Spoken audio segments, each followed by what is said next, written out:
Yeah, I wasn't there. There was a situation where it was an ESN thing back in the day, and everybody was drinking, and you paid for everyone. No, that wasn't me. That wasn't me. That was I wasn't even there. It was a stranger, blood.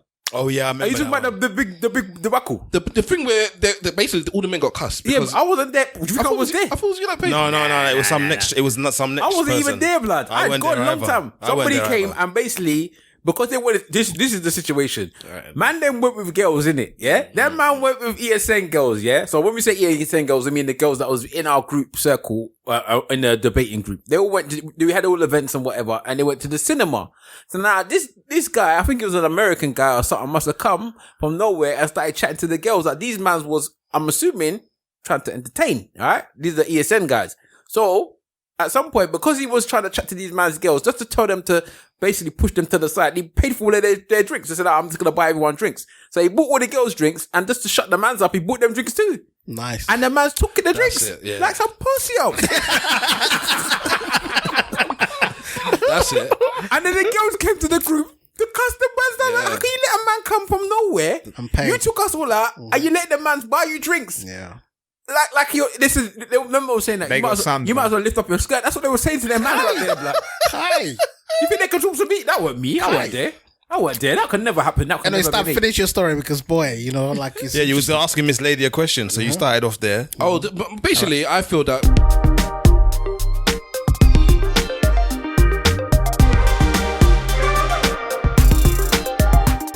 Yes, ladies and gentlemen, boys and girls, cats and dogs, rodents and other small insects, back where I belong.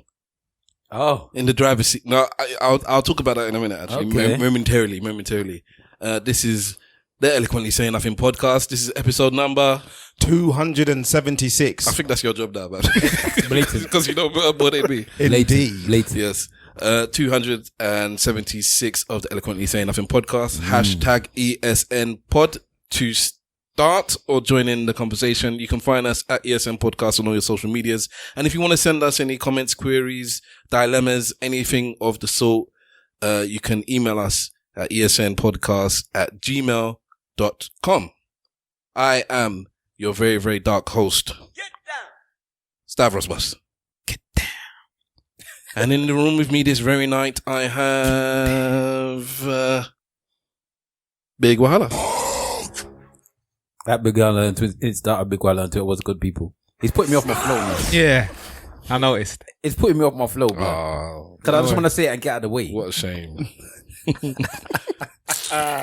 We also have the big man in a little package. Wow. Why? Always throwing shade. Mr. Wolf. What's going on, people? What is going on? Just, completely different. You see that intro music? I know you said that you wanted to change a few things, but you see that there? I'm feeling it, bro.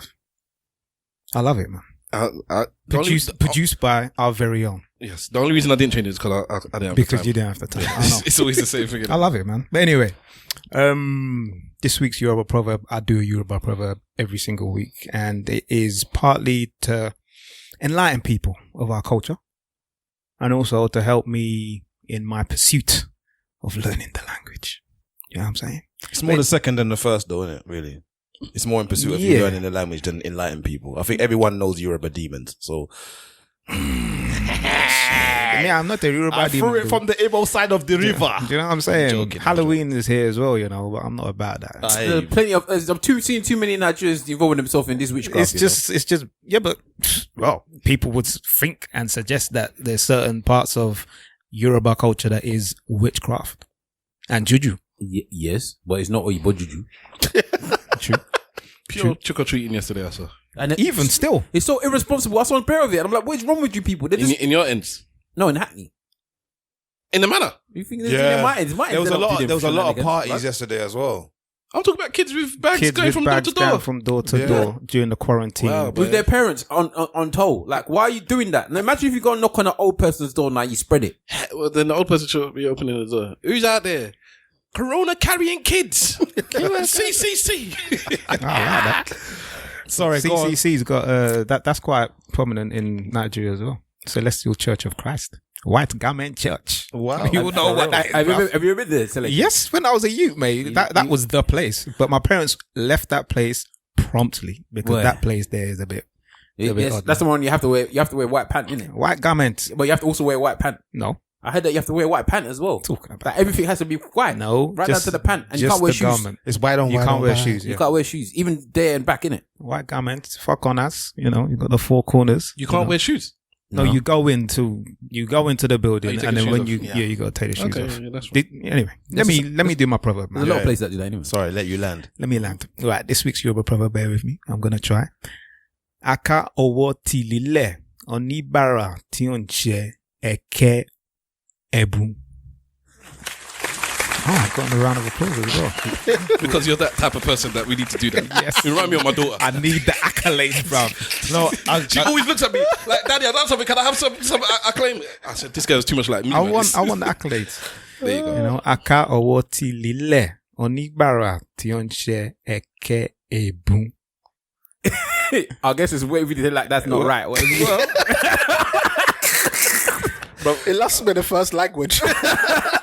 All I can do is try, but let me give the translation first, and then when we get round to our guest, then he can tell us whether I was far off or not. You know what I mean? You sound like you're in a different car park, but go on, keep going. For real. It translates to a quarrelsome beggar would find few elms to count at the end of the day. A quarrelsome beggar would find few elms to count at the end of the day, and the wisdom translation is: be courteous and polite. Incivility is unwise. Actions beget reactions. To change an undesirable experience, eliminate the cause. Boom. And that is this week's Yoruba proverb. You can catch me on aka Mr. Wolf on Insta and aka _ Mr. Wolf on the Twitters, which I'm using more and more these days. Wonderful. Good. We could talk about that tweet that man sent as well. Yes, actually. At some point, we have to talk about the fact that you just bought Pop-Tarts and didn't even think about toasting them. You just wanted to eat them raw. Yeah, I don't toast my Pop-Tarts. You don't toast your Pop-Tarts? It's a savage. What's the point? You talk about me, but this one here is the actual savage. They taste nice. Untoasted. Yeah. This man used to eat peanut butter and cheese. Not used to. You see? The streets, man. And you put it in the microwave.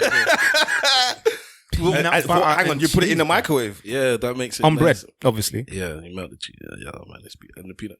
Well, yeah, you make the sandwich, you put it in the microwave. In the microwave, of all things. Yeah, mad. Why don't you grill it, bro? He looks impressed. You don't grill it. You try to do it. I don't know about peanut butter, but hey, anyway. Okay, Web Slinger. Yeah, yes, I know. I'm doing my thing. Web Slinger is not here, so spider sense tingling. I'll just do that. That's a shout him out. Big him up. Shout out Web Slinger. But we do have the other dread here. Oh my God. Simple Simon. Apparently he's not a dread. On God.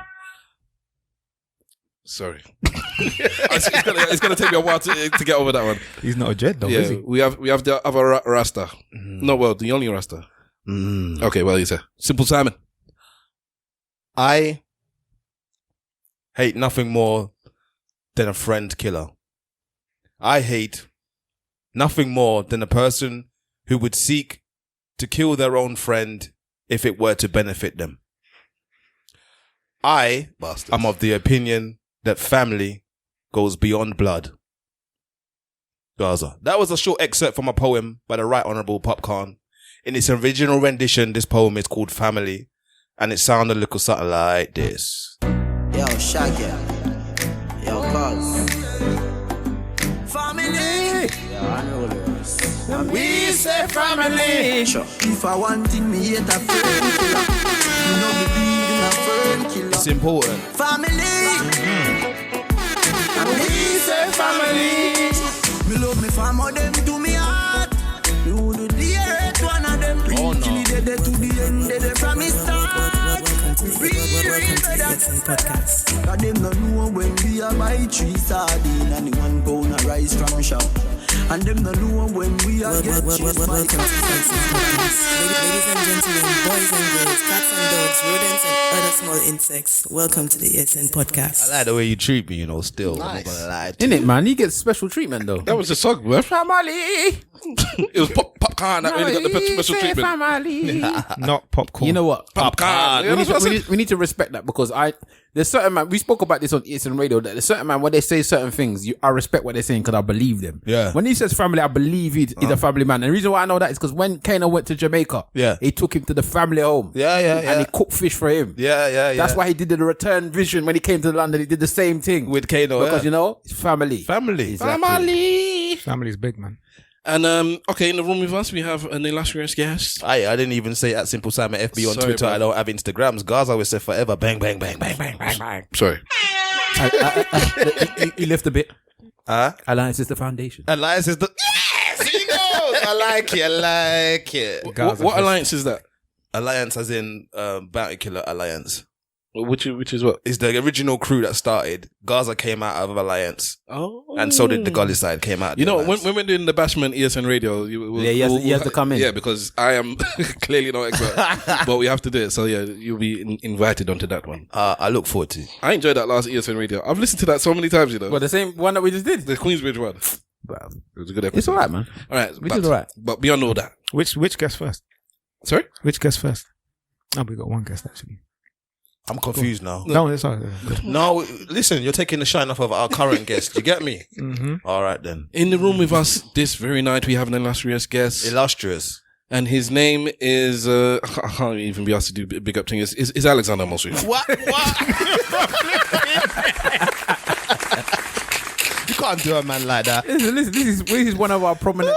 This is one of our prominent Nigerians in the UK. You know. Yeah, upstanding within the community. No, What's your team? because when it comes down to the Nigerian independence dinner in the High Commission, I don't get my ticket. I also have not been invited. So man can sit there in the corner and that's his business, but I should be getting my ticket.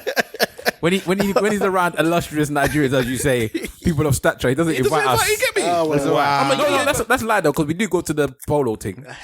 So I've seen illustrious Nigerians in the polo There thing, you go. See? even though it's confusing. Don't look at me, Mr. Alexander Amosu. Yes, sir. How are you? I'm good. Thank you for inviting me to your podcast. It's very interesting. But never listen. 10 years I've been doing this thing. Wow.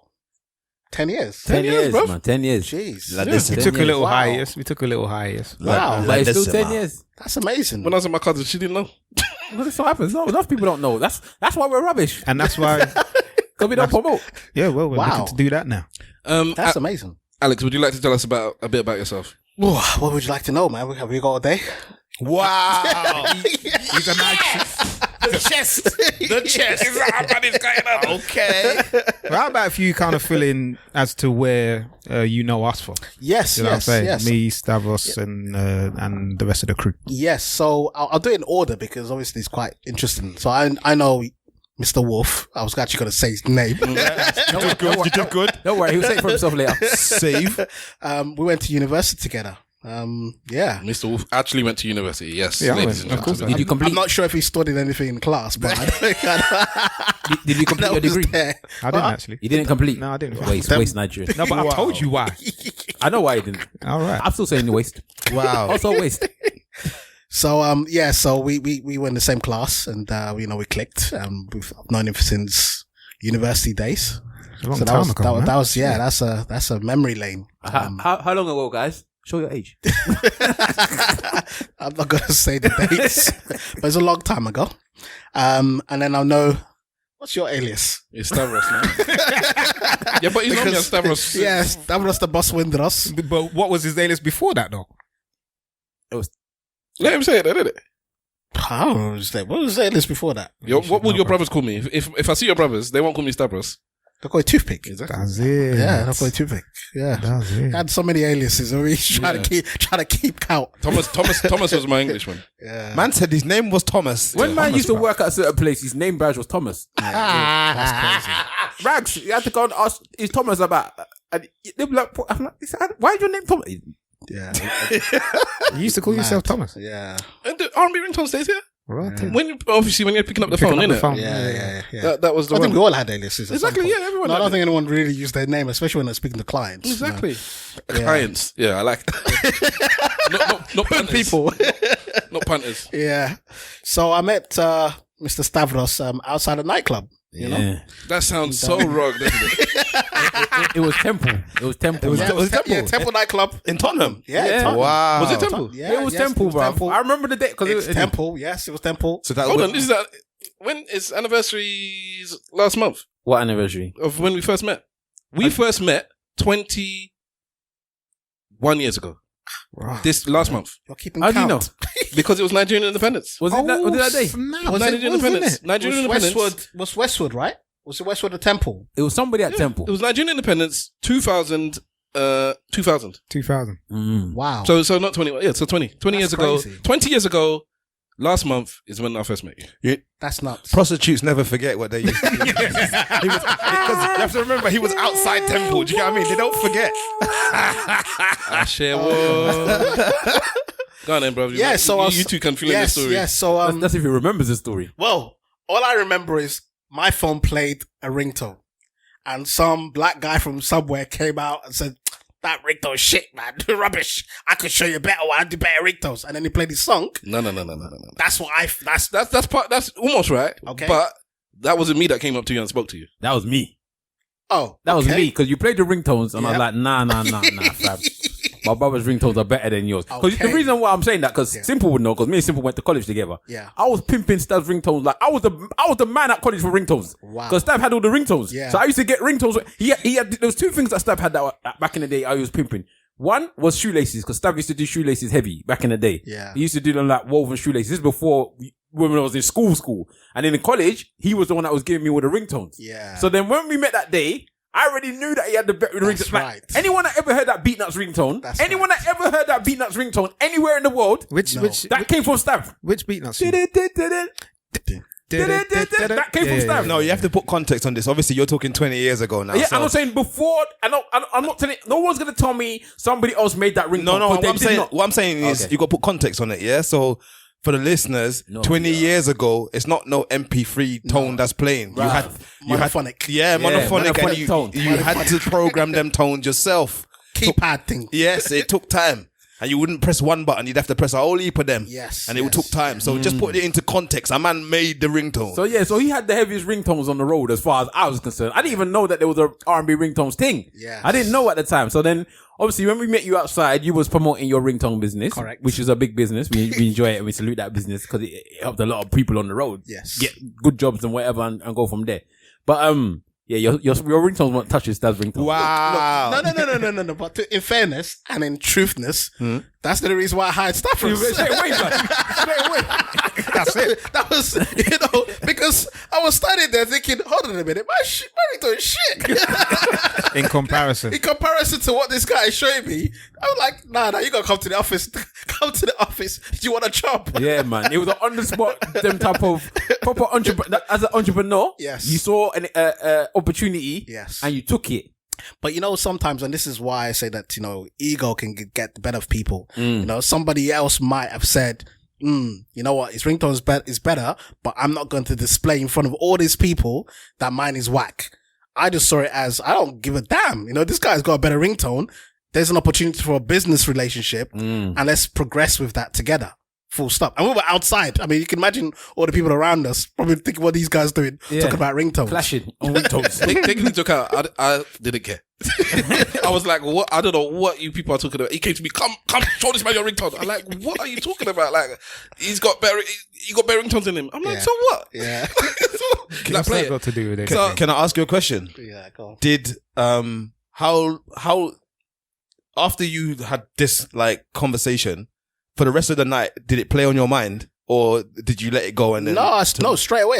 We swapped numbers. I think we swapped numbers, and I told him to come straight to the office. That for me, in my mind, I saw that that guy there is my ringtone manager, for my business. I've already calculated that from when we just had that conversation. Yeah. So it was about, okay, how can I bring him into the business? And No then, mind of an entrepreneur. This is what I'm going into. Go on. You know what? Because from there, And that's another business. You didn't actually invite me to the office straight away, because the office. But this is Such why a long time ago. This is why I know. He didn't have the office then, No. did he? No, Yeah. No, because I was at home. You're still working from home, Yeah. and I didn't know this. So I didn't. So you're true. So you're Nigerian. Yes. You're a true Nigerian. You're not gonna let a random man you met, even though you met him at the Nigerian Independence. You're not gonna let him into your gates. Yes. So what you did was you took my details. You hollered at me and you said, "Listen, I'm willing to. Do you have any more of those? Like, where did you get those from?" I said, "I made it." He's like, "You made it?" So yeah. He said, "Well, can I buy some off you?" He did not telling me about his business, by the way. So I didn't know anything about ringtones. He's like, "I want to buy some off you." And I said, "Okay, then cool." We arranged the price. I'm not going to go into it. It was whatever it is per ringtone. Yeah. And then, so basically, like simple saying, you have to program it, and then there were notes and keys and blah blah blah. So you would come out with a list of notes, and then I didn't just email them to you. It's like we met up, and I would give them to you. Like that's how old school it is, yeah.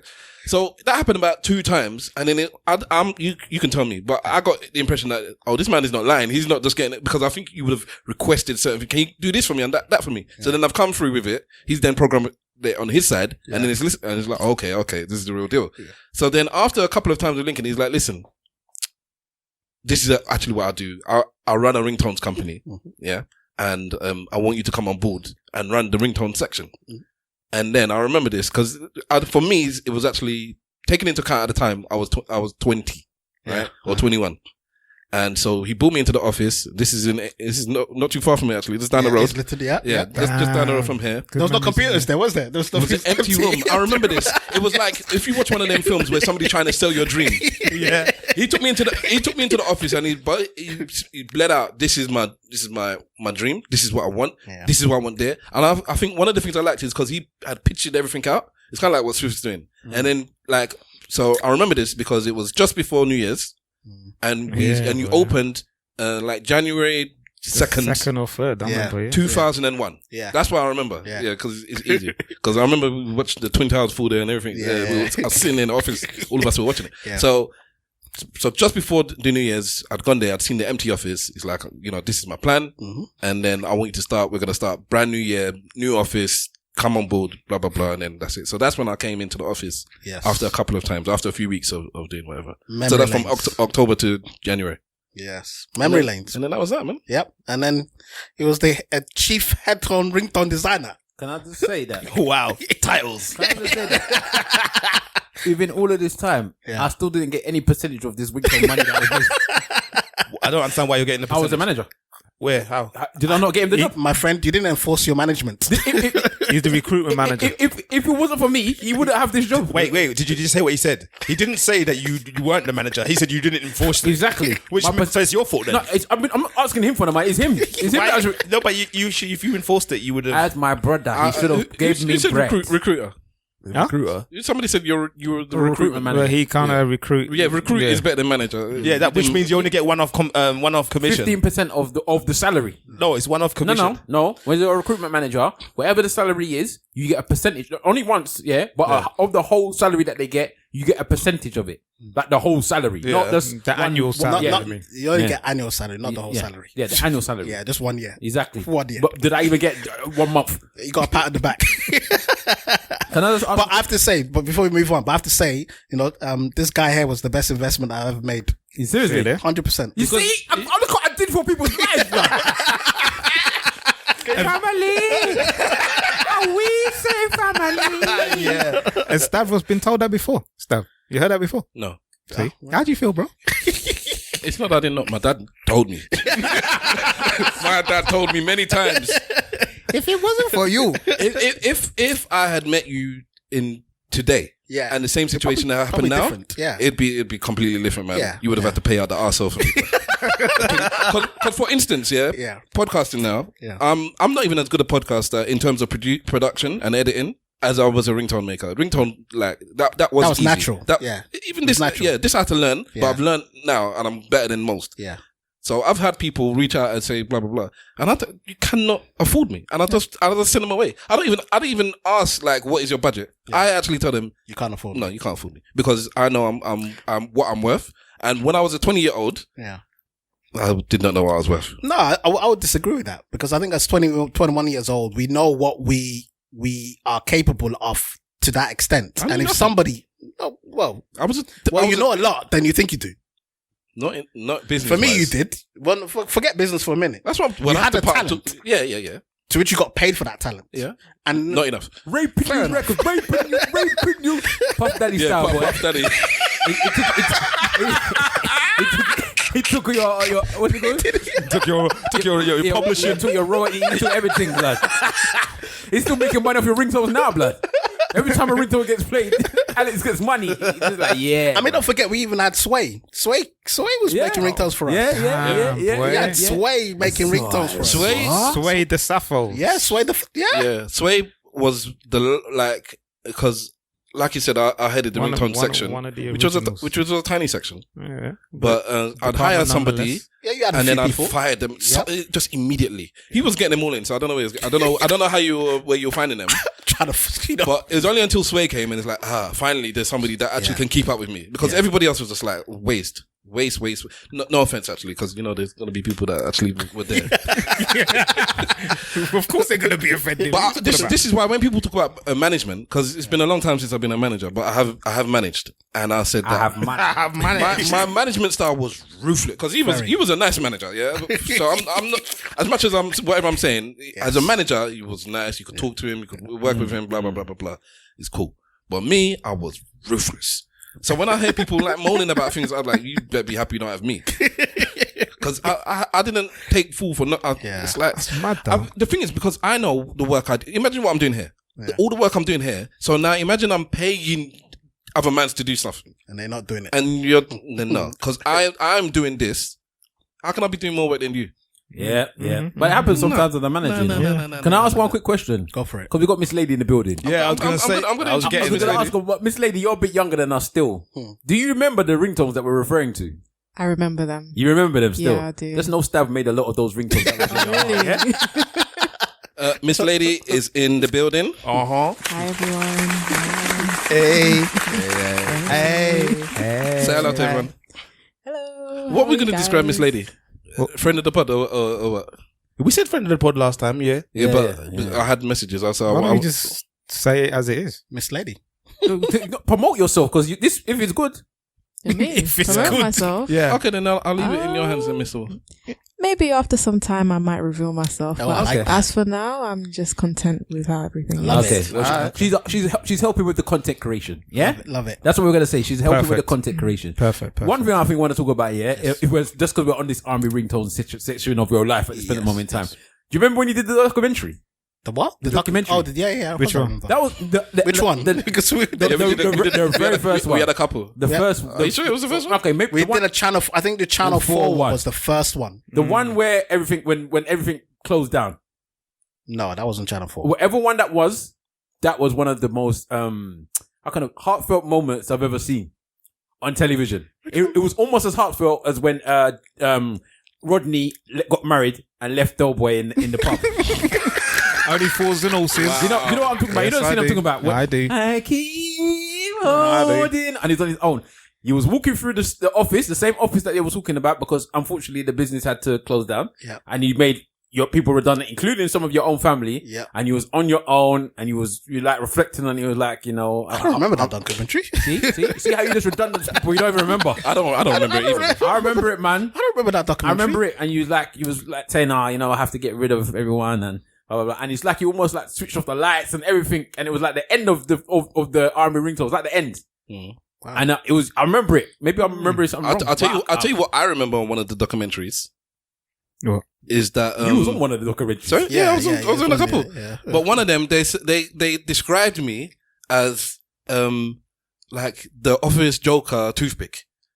And when my parents saw that, They must have. my days. they weren't vexed at me, my dad wanted to, not you, they wanted to holler at Channel 4. He's like, how dare they say that about the Joker? Why are they calling you a Joker? My son is no Joker. Blah, blah, blah. They were, But this for me, this is with the his name business as lesson about doing TV shows. oh man. You got to understand that when people come to you and say they want to do a TV documentary about you, it's not necessarily they actually want to show the positive side of you. They'll portray you in things that you can't control, because even one of those documentaries, the first one we did, they were talking about, I think I was Michael that was on the computer, and they were saying how his family members just play games on the computer and not do any work. I remember one of those. Yeah, and they were like dissing the whole family and saying, so you got to be very careful. I mean, that was an experience for me to understand that actually, when you want to do documentaries, you actually have to have creative control. Yeah. And before you go into these things, you got to understand that, okay, they're not doing this because they want to show you in a positive light.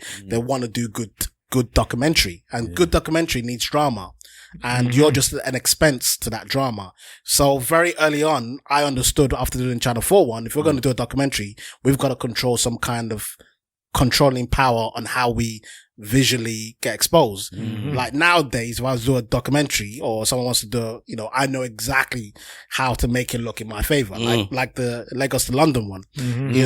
If you watch that and you saw, how Copy and her sisters and the twins were portrayed, and I'm the guy who's going to, my council estate, people will say, well, this one looked better than, so you have to make it yourself. It's not that we're not all good people, but Channel 4, ITV, whatever these guys, they need somebody to be the villain, and they need to be someone to be a good person. And you ain't gonna be the villain anymore. Not today. Because I called you like the UK's Nigerian, like UK's, like when people talk about UK and Nigerians and young people, you come up a lot. I think that you're in that bracket of one of the people that people look for, like. If you're thinking about UK Nigerians, you think about Alexander Amosu. If you know Alexander Amosu, pause.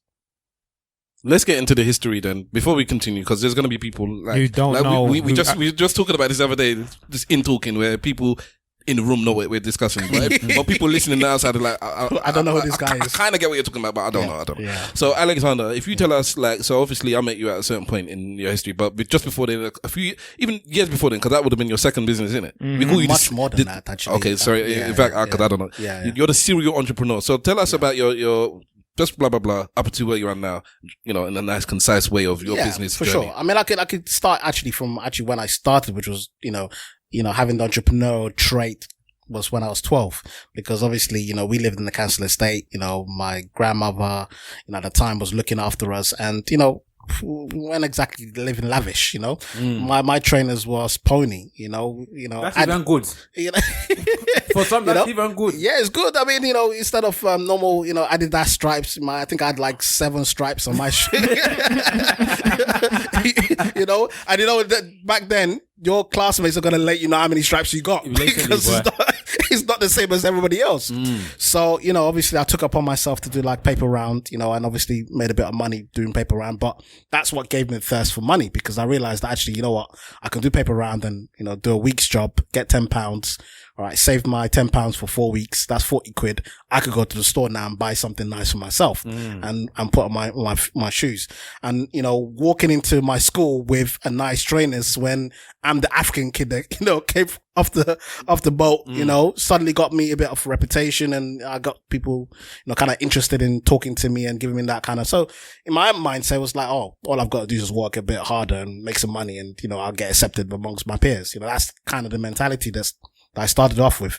But then in progressing to actually, this guy's taking the piss, for working 7 days a week and getting £10, I actually want to get £10 a day. And then from getting £10 a day, I want to get £10 an hour. And then from getting £10 an hour, actually I want to get £100 an hour.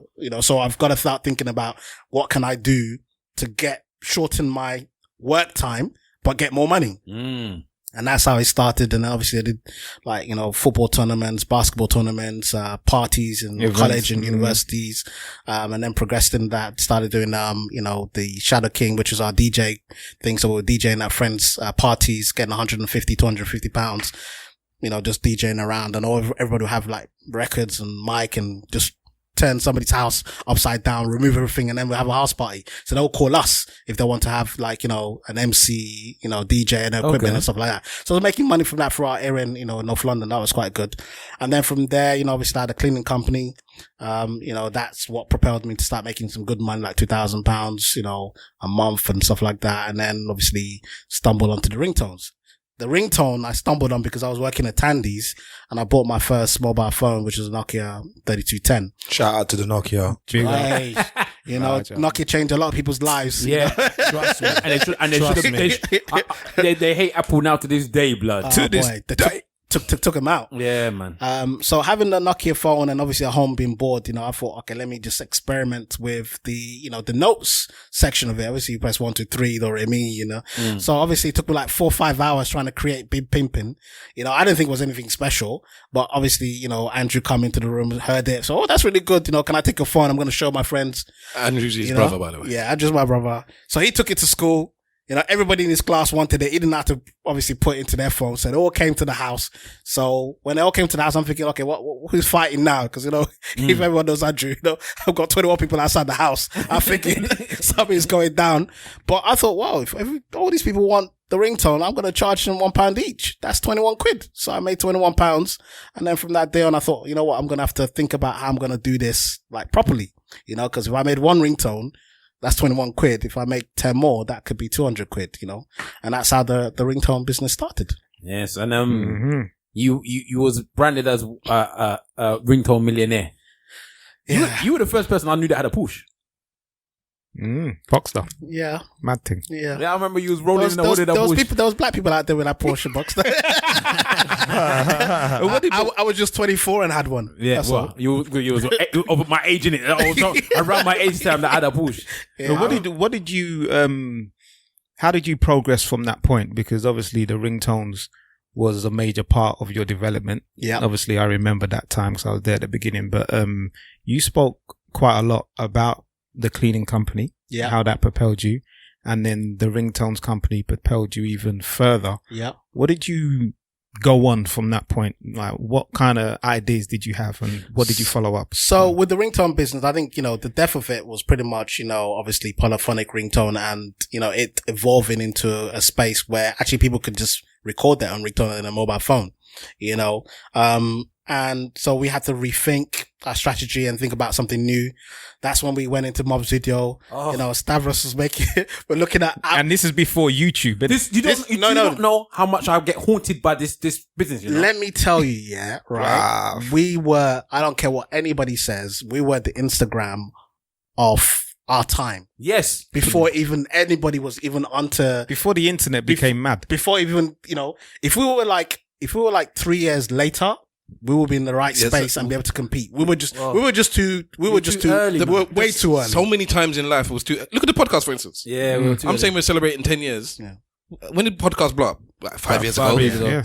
Too early. Do you not understand the whole? And I wasn't even part of that business. Because you look at YouTube now. You look at YouTube now, yeah. And you were YouTube. Yeah. Yeah. Say what. We created Happy Slap. Like literally, people go around slapping people, and they will put it on the Mob's Video, and the police will come and call us and say, "Oh, we've just seen this video being shared around people's mobile phone through your platform. Can you tell us? Who uploaded it because the person's been abused?" You know, that's how crazy it was. You know, so it was great. I think we had about 1 million like subscribers, like across different, but we were just too early. Mob's Video was a mobile video sharing platform. Yes, YouTube, but this is the days when you were using WAP on your before WAP was wet ass pussy. Yeah, it was web access protocol. Yeah.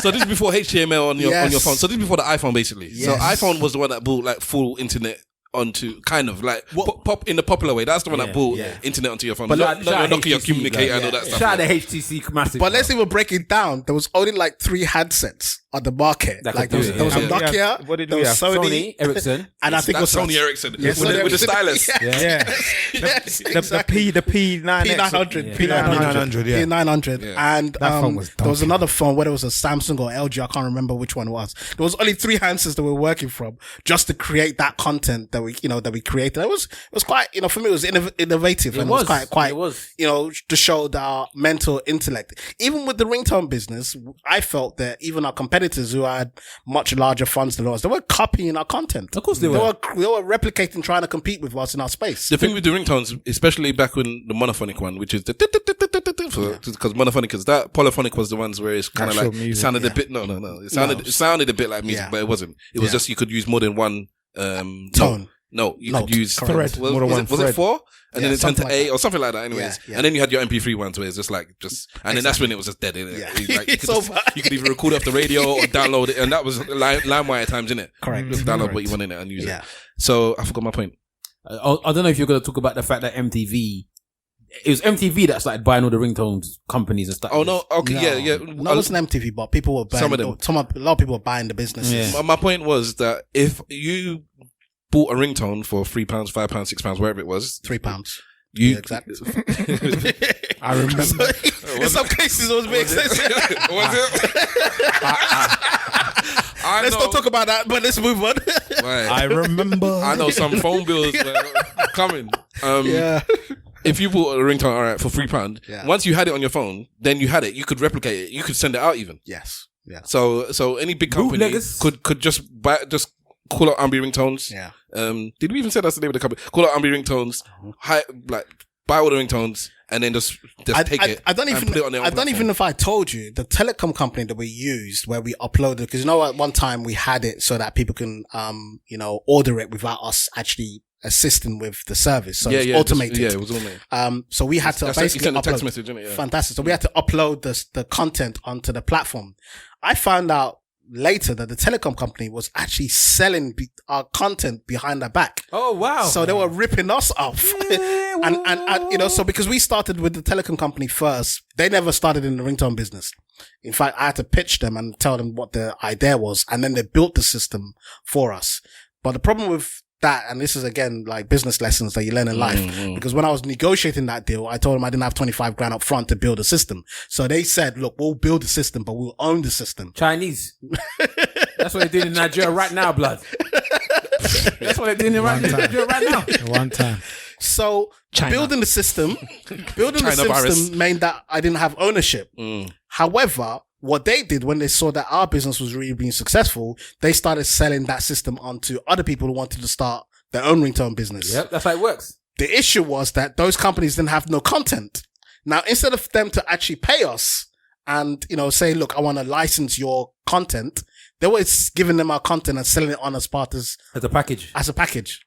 Wow. Thieves. This is Oibo people know. Wow. This is Oibo people Wow. know. So yeah, I got to find that out later. But it just you learn these things as you go on. You learn the in corruption, business. boy. Yeah, This is business. You know, the ringtone business is like the music business, as we said. it is. It is. I mean, I'm gonna tell one story. When we were in the house and we made So Solid song 21 second. Yeah. And then we had a phone call from the So Solid manager. I said, hello, is this R&B ringtones? And I was like, yes, it's R&B ringtones. What do you like? I said, 21 seconds. I said, yeah, we got it. He said, do you guys pay MCPS, PRS? I was like, yeah, we do. Okay, could you send me the information for that? Okay, we'll do. Hang up. I straight away called my accountant and lawyers like, what is PRS and MCPS? So, oh, well, you have to register every song that you make to MCPS, PS, and you've got to pay them 10% royalty on every single song that you sell. I didn't know. Wow. So we had to register the system straight away. And then, of course, we started paying royalties after that. Shout out So Solid for staying on point. For real. Yes. You They were don't on it. know. You don't know. And their ringtones were very popular. Yeah, of course they would. Trust At the time, very popular. that time was a proper UK garage era, man. Yes. That was the time when and those ringtones would have been perfect. Their type of beats would have been perfect for ringtones as well. Absolutely. It was Perfectly for They ringtones. just blended themselves, lend themselves to it completely. Yeah, man. Good times, man. You lot had some good times back in the day. I enjoyed running on the coattails of you, man. I enjoyed myself. To be honest, Go on. that for me anyway was I've spoke about the coaching that I've done with the children like that for that 7 year period, that 4 to 7 year period. Football coaching as one of the best moments of my life. Being in that environment, in that office, in North London was without doubt one of the moments of my life. Yeah, we had the We had Dreamcast there. so much fun. Even our neighbors, the businesses that we had. There was 3. Was it 3? There was lots of businesses. Yeah, but was like it black. I'm talking about black businesses. Was it creative? What was Faz's one? Faz had their design company. Yeah. What was it What called? was it called? It's creative. See something. It's creative something. But yeah, you had like a floor with a couple It of. was a graphic designer. Yes, it was nice, man. Just And then there was us black young men, trying to do their thing. Yeah. And we had a lot of fun, man. We worked hard and we played hard as well. Yeah. Yeah. You know what I mean? Yeah, That was 16-year-olds, 17-year-olds, all the way to be 24. Yeah, like all the different ages.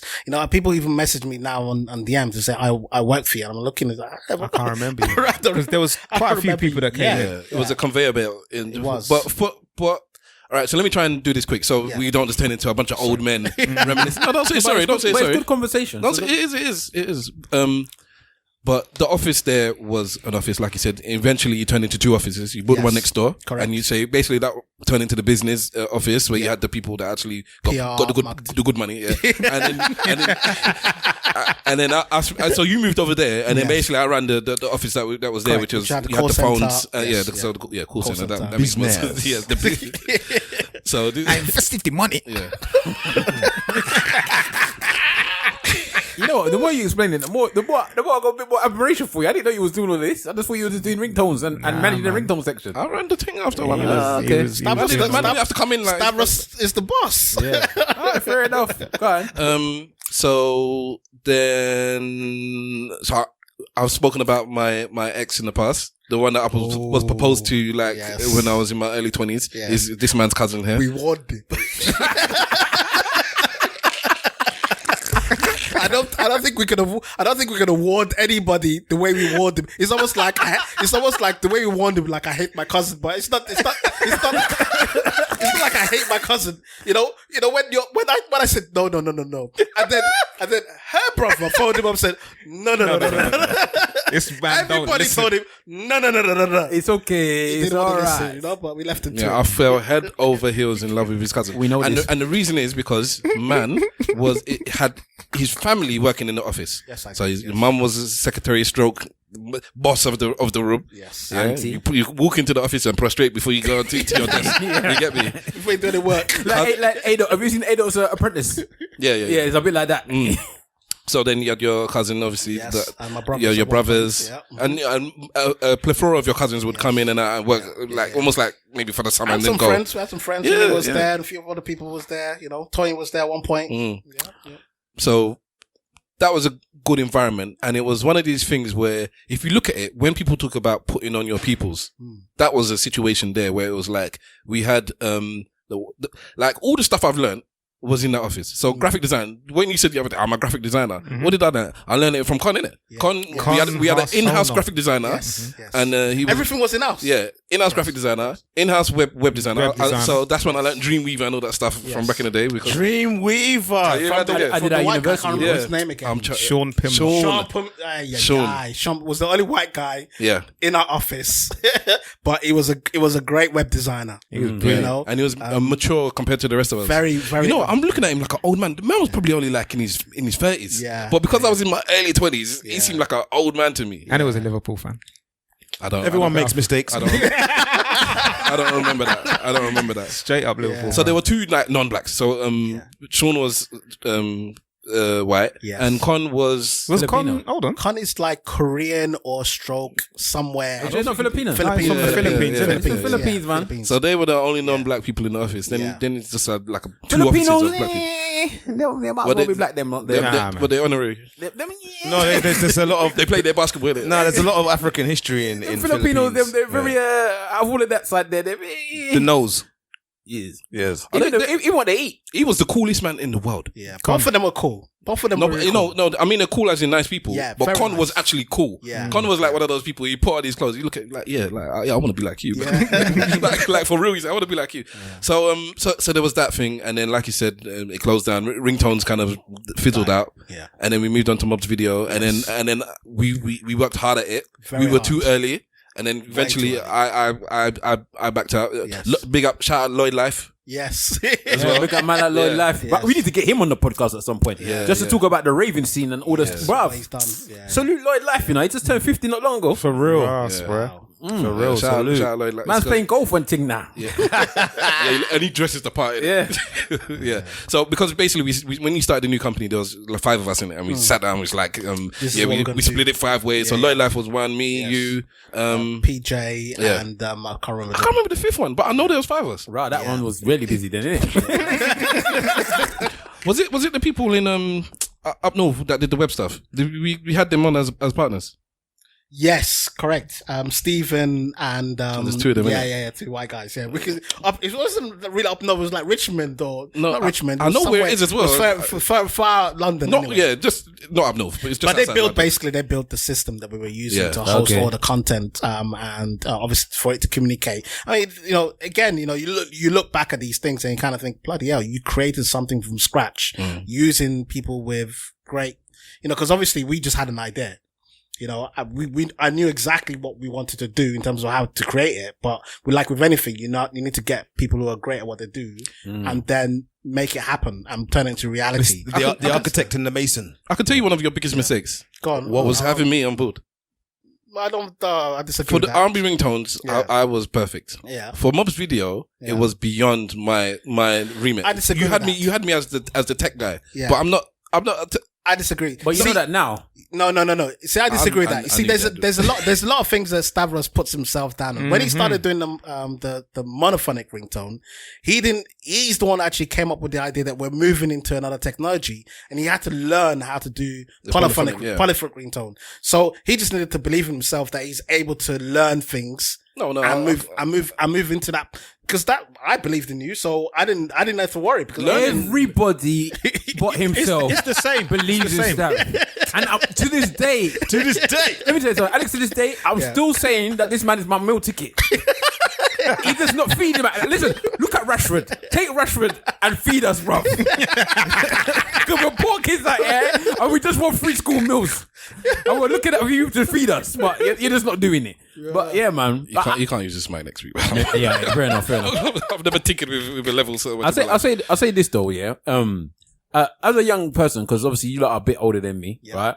I used to look up to you lot as what you were doing, and I definitely looked at you as an inspiration, because I had never seen somebody your age that was running a business like this. Yeah. So I looked at you as some form of a role model. Because you was trying to, especially because I knew where you came from, I knew your people, and I knew how you was trying to, better everyone around you. And so I always looked up to you. And one thing I always admired about you is that whenever I saw your mum, I could always see the pride in her face when she talks about you. Right. So, and I always think that somebody said this the other day, Ben Rama, footballer, he signed from Brentford to West Ham. Yeah. And the picture that he put on Instagram is his mum holding up his jersey. Right, and he's kissing his mum, right? And like, a lot of man them on Twitter was like, "That's all the man them want to do. You can say that the man them want this, the man them want that. No, we don't. All the man them want to do is make their mum happy. That's all we want to do. And let's be honest, as men, that's what we want to do. We just want to make our parents happy. And whenever I saw your mum, she always had that sense of pride when she spoke about her son. For sure. So for me, I think you did what you needed to do, regardless. But you have to also understand, they invest so much in us. What they've done, I mean, we live in the council estate. We live in a house in bloody White Hart Lane. That was a council building, So they've invested a lot in terms of them coming over here and trying to give us a platform to work on. The least we can do is give them something back. So, and it's testament to them, really, to be honest. It's kind of touched on. Go on, I'm going to ask a question. The question I wanted to ask, we spoke about this weeks ago, but there was no one actually on the show that could attest to it. So you came from Nigeria and you came to move here. What age? No, I was born here. But you went back. I was taken back at 3 by my other grandmother, my dad's mum. So we stayed in Nigeria till I was 6. Yeah. And then, obviously, I came back to London at 6. So you came back at 6? Yeah. Because I was having a discussion a few weeks ago about how some people that was maybe born in Nigeria or went to Nigeria and came back, and the way they was treated by Nigerians that actually was born here. Yeah. And how did you feel about that? Did you feel that you were treated badly? When I came back and I went to school, I was the only person in the corner sitting by myself, because I had the African accent, African clothing, and I was seen as the boo-boo guy, and there was no interaction. And that carried on even till when I was in college, because even like the Jamaicans around me, even the Nigerians were pretending not to be Nigerian. That's the people I'm talking about. Not even about the Caribbean people. I'm talking about your own people that lived here, that were pretending like they didn't understand your name, that were pretending like they couldn't understand what you were saying, when when you go back home, you know exactly what you're saying. Yeah, there was a lot, to be honest with you, there was in Tottenham, there was a lot of Nigerians that I would say were pretending, but then you have the handful of people that we we hang around with like Tony and, Mark and those guys, they come off the boat as well. So everybody was just talking. So we knew we were part of a clique. So we kind of stuck to those kind of people rather than kind of, Akin was hardcore. I mean, Akin was speaking Yoruba, business, who cares, don't care about anybody else. So we were stuck with those type of people. But, it's part of growing up, I guess, people that reject their own, just to try and fit in. And we didn't really want to do that. We were just who we were. So how do you feel now that we're in 2020? Because I always say that, I remember the first time I heard a Niger jam in a club, in a proper club. Yeah. And I was saying to these mans, I almost cried. Yeah. Because I was like, I cannot believe that. It's emotional. That people were like, it's just music. Like, especially people maybe from Jamaica that would hear their music every day. Everybody wants to be African now. Yeah. This is what I'm saying. So how do you feel now?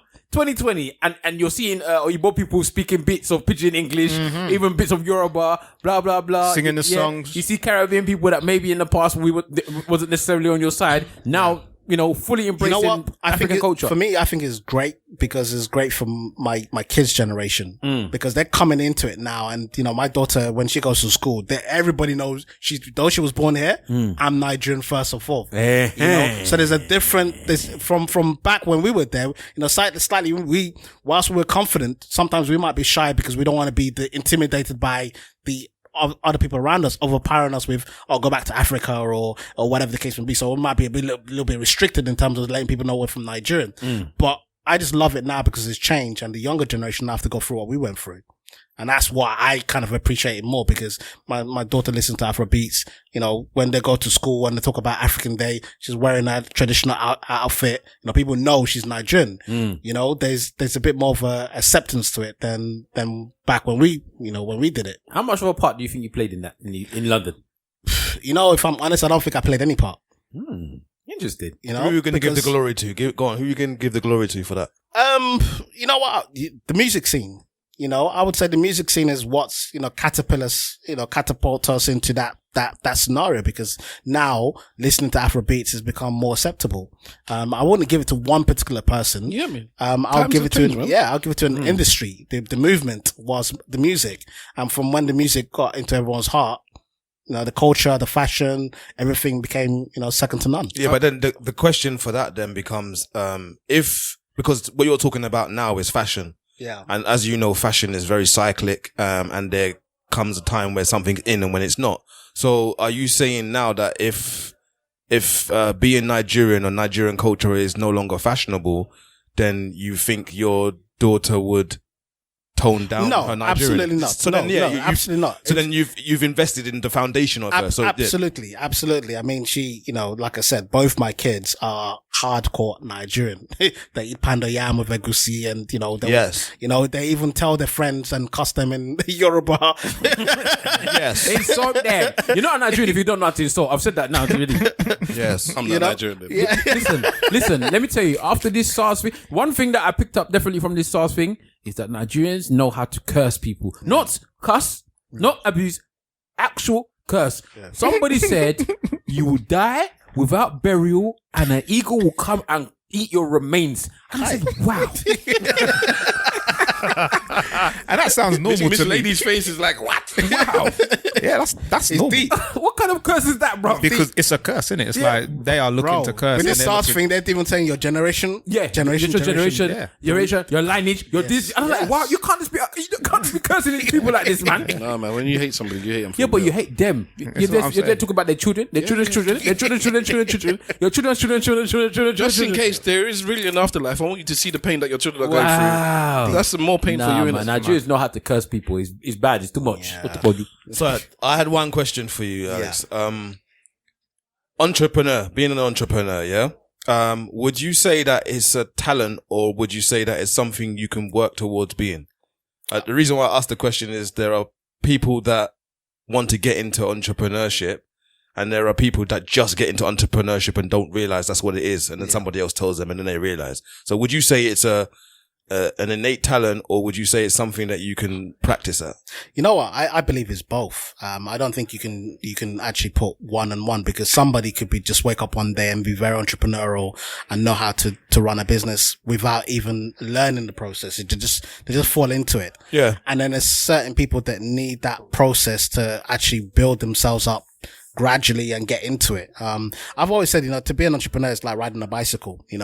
Most people know how to ride a bicycle. The difference is, when you fall off the first time, whether you can get back on again and again and again every time you fall down. And that's my definition of entrepreneurism. Somebody who can, fall off on a bike, learn how to stabilize themselves, but then want to take it a step further and actually start doing wheelies and doing all sorts of tricks and become a perfectionist on the bike. And that's what entrepreneurs is about, because you can fail one time, but you learn from your mistakes and then you actually want to be the best at what you do. I always say, I believe I know how to be an entrepreneur in terms of... You can do it all, bruv. No, not me personally, in terms of seeing it. I can see what an entrepreneur is. And it's because of working with Alex. So when I used to work with Alex, at some point, like he said, I rise up the ranks, and it's like, so I'd be on business. So basically, I was gory in it. So when business meetings were there, I'd be by his side. And so I remember I said there's two things I noticed, because this man would be meeting CEOs of other business. So it's 2 millionaires sitting there on a table in a pub, whatever. We're having a pub meeting, or we're in the Institute of Directors or whatever, yeah, or something like that. Okay. So then we're having this meeting, and then the bill comes for the two drinks and peanuts or whatever. And the two of them is arguing over which one is going to pay the bill. I'm saying, it's like, me that gets paid by one of them is like, I'll pay the bill, man. Can we go? Like, come on, not in a bad way. But it's on you, innit? No, you can have this one. And I'm like, what are these people? So I kept seeing stuff like this, and I was like, okay. So this is one thing that rich people do. Yeah, they don't want to spend their money. So that was easy. So this is why they're rich. They're rich because they don't like spending their money, innit? Okay. And then the second thing I learned, and this is the thing, and this is where I said, this is not me. All right. Man, just like he said, I'm going to make it more dramatic. When you fail, everybody fails in life. Yeah. But some people fail and they stop. You said they get back on the bike and they ride it. No. Some people never get back on the bike. They've cut themselves and they're like, nah, that's not for me. Yes. And they stop. Yes. What I noticed with every single entrepreneur, everybody that you had those meetings with, once you have this discussion with, all of them have failed. All of them have gone down to nothing. Yes. Even below nothing. They've gone into minus. Yes. And all they did, the different. So I'll tell you what I would do in that situation. When I've been in that situation, because I've been there, I turn into the mouse. I'm scared. I find my way back to zero, and it's like I'm never going there again. Yeah? That is scary for me. You're risk averse, isn't it? Yes. When it comes to business, I'm risk averse. I always say in love, I'm the exact opposite. Well, they've told us already. They warned you. Yeah, I'm ready to take that risk. But yeah, when it comes to business, I'm so risk averse. I'm scared. I don't even want to make it pretty. I'm scared. I'm scared of failure when it comes to business. Yeah. But what I noticed with all these entrepreneurs, they fall, and what do? Yes. And they just get back, and that is it. It's like it doesn't phase them, and they fail, and they fail, and they fail, and they what did they say? The overnight success takes 10 years or whatever. Yeah. That's because that's what I've seen. It's a process. Yeah, you saw them. It's like when you see a woman and all of a sudden she's blossomed into this beautiful thing. It's like, but I used to know you, and what's changed? But bro, she's always been there in life. Yeah. At some point, she blossomed, did it? Yeah. But she was always there.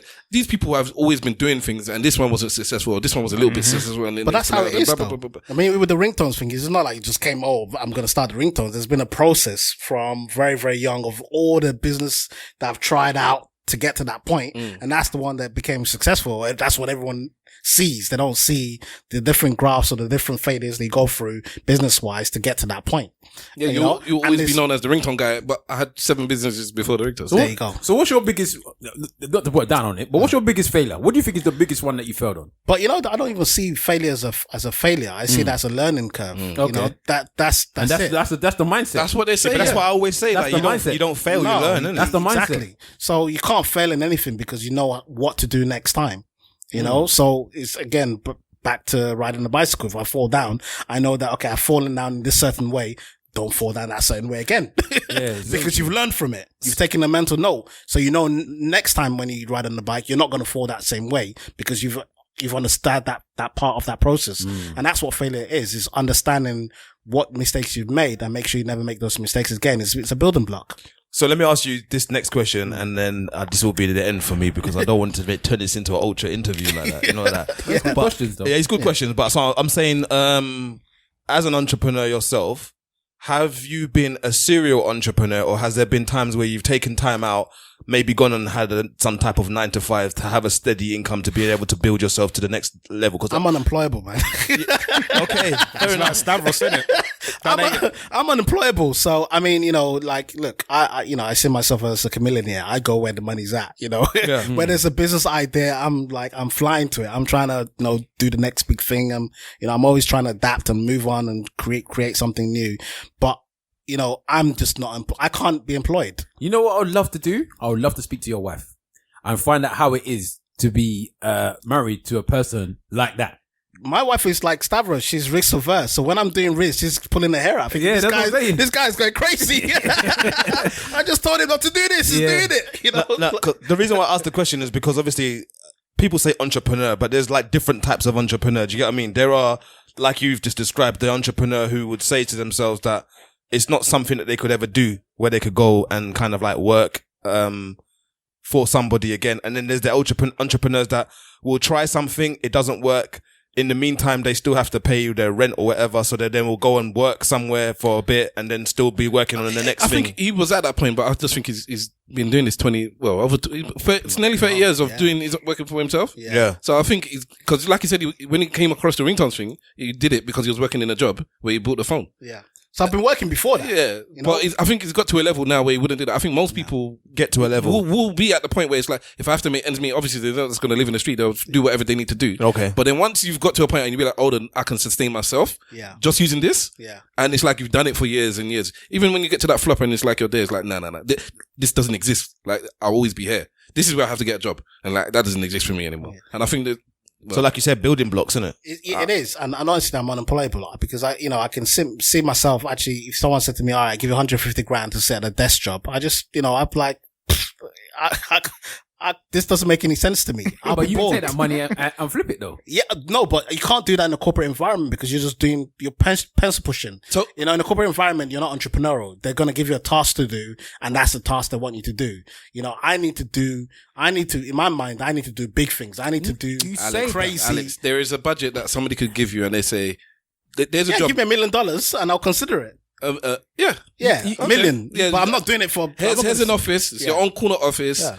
But there's a job that is yours. If you give me $1 million, what's your number? $1 million. I'll consider it $1 million. But you said dollars, not pounds. I want to come back. The pound is stronger than the dollar. I want to combat that comment that you just made. Yeah. About pencil pushing. Yeah. Because there's a difference between why there are people that go into their jobs and they just do their job, their day-to-day job, right? Yeah. And they don't do anything different. But there are people that are in businesses where they've given you a task, but they've given you creative control of that task. For sure. So then how you get to the end of that task and what you then build from that task entirely up to you. Is up to you. So they've also got a strange entrepreneurial spirit, but with a salary, right? Yes, of course. So those are the people that tend to get promoted, and they then tend to start running departments, and then at some point maybe end up being on the board. So you can have an entrepreneurial spirit, but still work in a company. Well, look at the CEO of Apple. Yeah. He didn't work his way up from the bottom. They hide him up here. Yeah. But then now he's worked his way up to the absolute top. But would you call him an entrepreneur?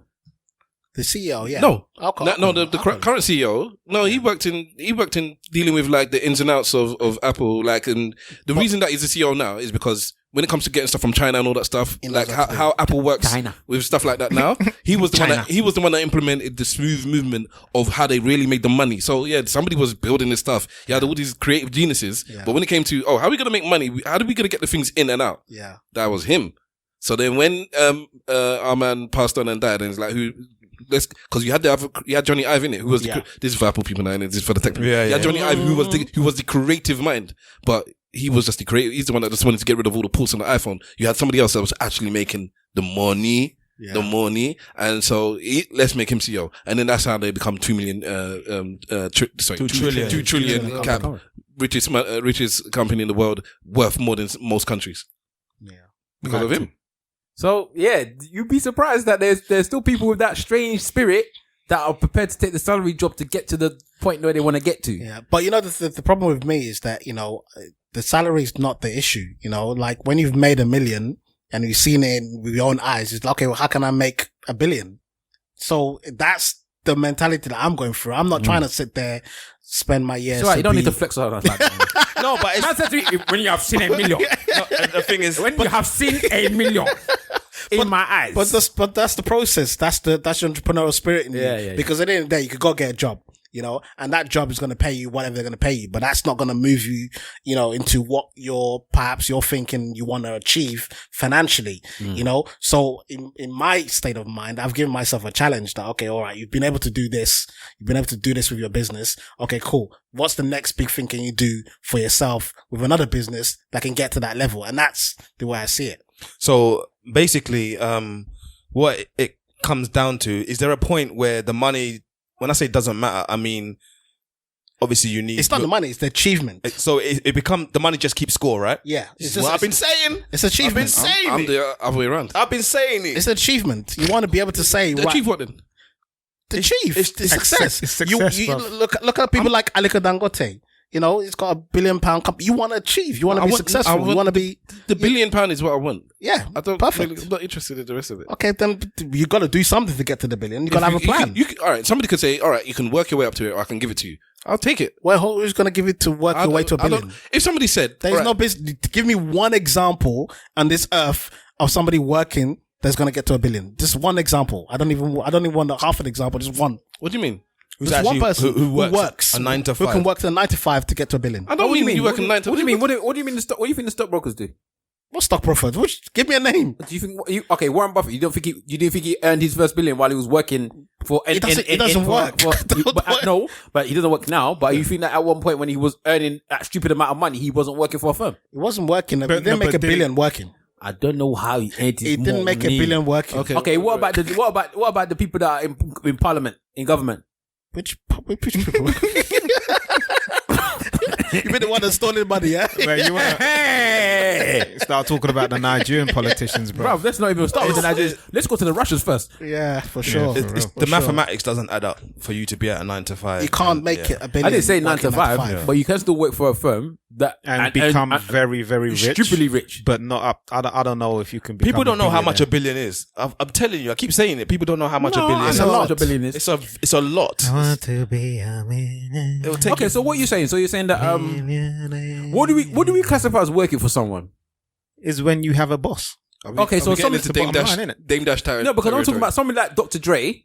He kind of worked for Apple at one point, no? No. He was like what are you talking about? He owns Beats and Dre. No, he doesn't own Beats and Dre.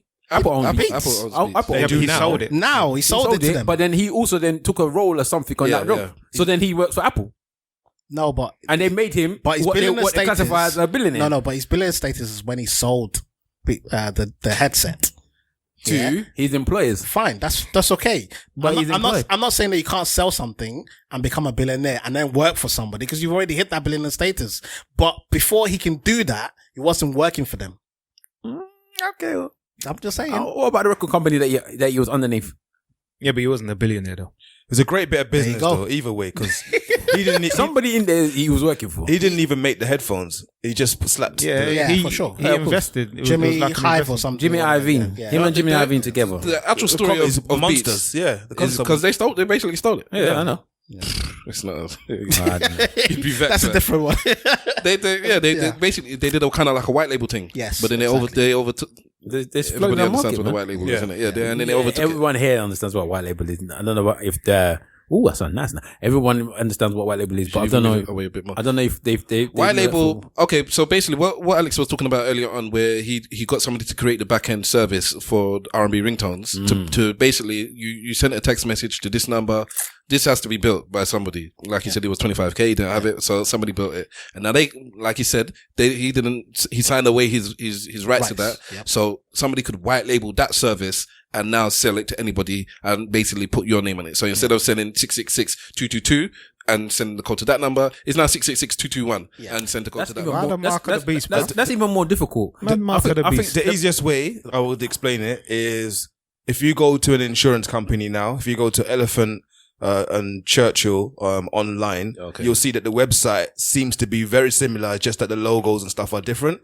Basically, white labeling is when you have a template and you basically roll out a number of different brands under a template. Yeah, another way to explain it. Another way to explain it is to say I have a factory in China, and I make trainers. Yeah. So I make for Nike, I make for Adidas. Exactly. So people are coming to me to white label a design format and call it whatever they want to call it. Yeah, exactly. But I've got a template to make the trainers. You see that in like Argos, where you got things like Argos will have their brand of DVD player, and then you go to Curry's and it looks exactly the same, but with a different name on it. Yeah. Exactly that. That's what I always electronics is the big because one. you'll fully see the You'll same see thing. the exact same thing, but with a different name on it. And you just got you used to white label. You used to white label the ringtones. Ringtones as well. Yeah. We white label a few stuff like that. Yes. Don't worry, man. We have seen it. Do what you gotta do. We have seen it. So to move on from our old man reminiscing on these old men just talking about the glory days. I was with somebody actually recently. They just turned 18, so I took them out to I bought my watch. I said, "This is my new thing for 18-year-olds." Well, it's not even my new thing. Who's that? It's my nephew by marriage. Rolex. Oh, God. Rolex, huh? Rolex. No, we have that Rolex. But Casio. Fortunately for him, he's got much better than my 27-year-old, because when he turned whatever, I can't afford him a lot. Whereas with this Apple one, Watch? I gave him a budget. It's more than I told him you could get an Apple Watch, but he didn't have Apple phones. So there's no point. But it was around that kind of budget. So for me, telling me you have given the Ghanaians an advantage. Kai. yeah. No, because sister's child and both of them have just turned 18 in the last year and a half, innit? And I went to Bicester Village and I got them. It's nice. Yeah. I got them. Let's make sure you level up for everybody. Not just when I get a watch, I'll go to Bicester because I can't afford to go into any shop and just get it straight off there. But anyways, I forgot but we were discussing. I forgot my point now, man. You're talking about watches. You bought him a watch. No, but before that, I was telling him that I was talking to the 18-year. Yeah, and he was talking about because basically his mum told me, like, because he's done it. Talk to the boy and come through once in a while and talk to him. Yeah, I'm impressed with what my niece has married. So come through and talk to the boy once in a while. And we had a good conversation. I took him out to eat. One of the things is I took him to a restaurant, because when we went to eat, I said, let me take you somewhere like proper. When you start dating women properly, I want you to know what it's like to, because nobody taught me this. I told him about my first date where I went to the restaurant and I didn't have money. So I ran to the bank. Like I told her, wait there. And I ran to the bank and took money out. And then it's only as I was explaining the story to him. So this is like 25 years later 25 years later. You're getting a do-over. If I had a card, why didn't I just pay for the card? I'm looking at you now. It took me 20-something years and discussion I had with this boy this week for me to realize I could have just paid with the card, but I ran to the cash point. And then months later, the girl said, I know why you left you though. Why you left me there. You went to get money. And I was like, yeah. But anyways, so I was telling him all this and that. Oh, so you didn't even tell her where you left? No, I told her wait there and I left. Cold-blooded. As far as she knew, I left her with the pill. I just ran out. So that was my first date. But I was trying to explain it to him, this is blah, blah, blah, this is this kind of restaurant, this is what you do, blah, blah, blah. Anyways. But one of the things I was talking about, is there another man you can talk to? Because I live opposite of London. I call you once in a blue moon, I'll come and see you, but, is there somebody that you go to school with or blah, blah, blah? Because the college he goes to is with a lot of older people. And he said his teacher is one of these people. And he tries. But what he said is, I said, so it's good. He's like, not really though. I said, why? He said, yeah, because he waffles on a lot and he keeps talking about, he didn't put it in so many words, but he said the glory days, basically. He told me about when I was your age, I used to do this and I was with this girl and this is his teacher, I don't know why this man is telling them these stories. Yeah. That's what we know. That's what we know as men. And I told him, I looked at him and I was like, but I'm the same. I had to tell him, have you not noticed I'm doing the same thing? The same I'm telling you about my first day and blah, blah. With me trying to impart knowledge on you, you get into the point where now you're reliving what you were like at 18. And obviously these are good times. He's not going to know it now, but 20 years down the line, he's going to reminisce on when he was 18. I don't know if he will. It's 2020, man. This is a shagged year, bruv. Maybe. He would never forget this time. No one never going to forget this year. Yeah, but it's not something you're going to reminisce on, is it? You will, because you'll be something again, as later on in life, you'll be telling your child, when I was 18, I couldn't even go out because it was lockdown. Reminiscing is not always a good thing. You know what I mean? They could be bad memories, bruv. And they don't live like people do. For real. So, but I think it's important that you said that, because I think this generation right now, we need to make sure that we're educating them in these little basic things. Because if, we had to learn a lot of things ourselves, but I think it's more important that all we black men encourage and show these younger generation what's right and what's wrong. Definitely. I feel it's and I think we all feel the same way. It's our duty as men that I think we've come up, whatever hill we've had to come over, and some are bigger than others.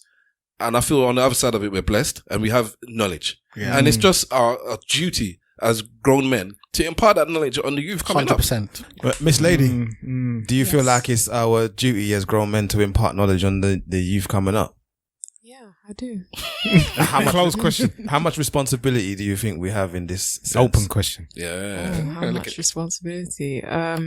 Is this just to like personal people you know, or is this more like Could be anyone. Think community, so a combination of both. I would say about 70%. 70%? Yeah. Oh, okay. I think there's a lot to be done. If you look at other communities, they're like really close-knit because of how everyone is so involved in everyone's progression. And I think that's something that really, it is being done. It just needs to be, drummed in my opinion. Which other communities? The Asian community. Sorry, I don't want to put words into your mouth, but yeah. Yeah, Asian communities, Jewish communities. Yes. White people. White English people. I don't know about white English people. No, let me tell you something about white English people. I don't know about white English people, but I do the Jewish and, the Asians 100%. No, let me tell you about white English people that I think sometimes we don't give them respect for. They know about their, they'll tell you that my dad taught me this. My granddad they know their dad, their granddad, they'll be talking about all of these people that necessarily not many black people know about. They'll be like, my dad taught me to go and, out, Push it away, innit? Oh, God. Man, you know you're on camera, innit? Let's say it. You're on camera. Everyone can see what you did. Tell me to push it away. All right, so they'll tell you about their dad. They'll tell you about their granddad. Me and my granddad did this. He taught me how to fish. He taught me how to do this stuff. They have a lot of that stuff that we just don't think about, And I don't see that you just now, you said basically that you don't want to, you had to go on a date. Yeah. We had a dad that was there all day. Like, we're not going to one of those children that said that our dad wasn't with us. He was there, but he never taught us how to go on a date. I think even sorry to cut you, but even last week we were discussing, I was talking about how I don't talk to my parents enough and how they didn't give me as much information as maybe they could have. God bless them. You know what I mean? They tried their best. They had their own pressures in it. And I was talking to Alexander in the car on the way here as to what we need to do as parents for our kids. You get me? It's very important that we teach them things like financial literacy. Yes. We've got Simple and his daughter. How old is she?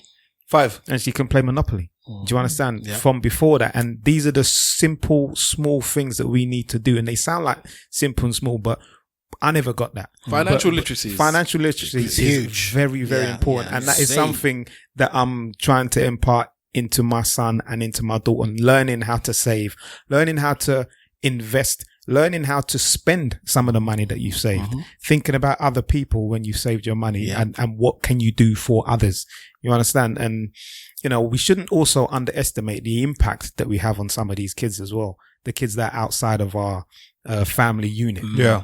You've some of your former employees, they may go on your social media and say, I work for this guy inspires me. So you inspire a lot of people. Somebody here just said the same thing. That's what I'm saying. So like we inspire a lot of people that we don't even know. I was in the barbershop, large up the barbershop again. Always. Just the other day. And just one of my former players was walking past and he saw me. And he's all, 6 foot tall now, and he came in and we had a chat. I'm asking him what he's doing, and he's asking me for advice as well. And one of the barbers in there, he was a coach as well, and he said, "Don't underestimate the impact that you have on these kids." Yeah, I've been saying that to you from time. Yeah, you have actually. Yeah. He said that they will never ever forget you. You know what? It's strange enough. It was at your last polo event, right? I've said this to him before, but I'll say it again because it's poignant. So the last time I was at your polo event, there was one guy that I used to manage in one of my workplaces there. I forgot about this guy, I'm not gonna lie. Right? So it's not somebody that I know. When I saw his face, I remembered him, but it's not because I've managed so many people over the years. Yeah. He was just another person. Small flex. Listen, I've done it all. I've done it all. I've paid my dues. I've paid it, my friend. But anyway, so I saw him there and he was at this event. So then he must have come up to me and goes, "Oh, what are you doing?" I was like, "Oh, cool, blah, blah." I said, "How you been, man?" He goes, "Yeah, I'm working for a bank now, blah, blah, blah." I was like, "Oh, that's nice, bro." He goes, "I want to say something to you." I'm like, "What?" He goes, "I want to thank you." I was like, "What?" He goes, "You gave me that opportunity." I said, "What?" He goes, "You gave me that opportunity. When I was coming for jobs and I was looking for it, it's you that gave me that opportunity. You hired me and you showed me that I could be somebody better than I was." Yeah. And I just want to say thank you for that. Yeah. Did the tear almost come to your eye? No, he got angry. Slightly. Slightly. I was waiting in line for food and he was disturbing me. But it was something that touched me, and it made me remember that. I bet he was eating as well. I wasn't actually eating. I was waiting in the line to be fed. And the prices and this guy's thing was expensive because he was doing all more prices there for to do food. But anyway, so yeah, man, it was something that would never that would never leave me. And I know full well I went out of my way to hire black people in my workplaces that I knew that would never get the opportunity. Racialist. Yes, blatantly. I went out of my way because they still have to be able to do the job. Yeah. But I needed to make sure that I can give my people any type of advantage that I could. Yeah. And at that time, I was in a position to give people. It wasn't just me alone. I have to obviously convince the other people around me that person is good enough for the role. Definitely. But you know, he just wants to hire me. no, because there'll be times when I tell them no. There's times when people come with nonsense, and I'll be like, "What kind of nonsense?" Yeah, but there was no Black Lives Matter then, bruv. You know what I'm saying? No, but at the same time, it's also your reputation, because at the end of the day, if you get one person in who's of your color and they're not delivering, you need to make sure. You. It's happened to me before as well. Like somebody who I used to manage before, about 7 years later, I moved company twice since then. Was in the next company, and they came for interview, and I saw them while they came for interview, and I was like, "Oh, how are you doing? Whatever." And the interviewing manager come to me afterwards. "Oh yeah, I saw that you spoke to such and such, and how do you know him? Whatever." Mm-hmm. So I gave him the truth, which is lucky because the guy is really, as far as working is concerned, he's a good guy. Do you know what I mean? He's puts his elbow in and all that, so he wouldn't let us down.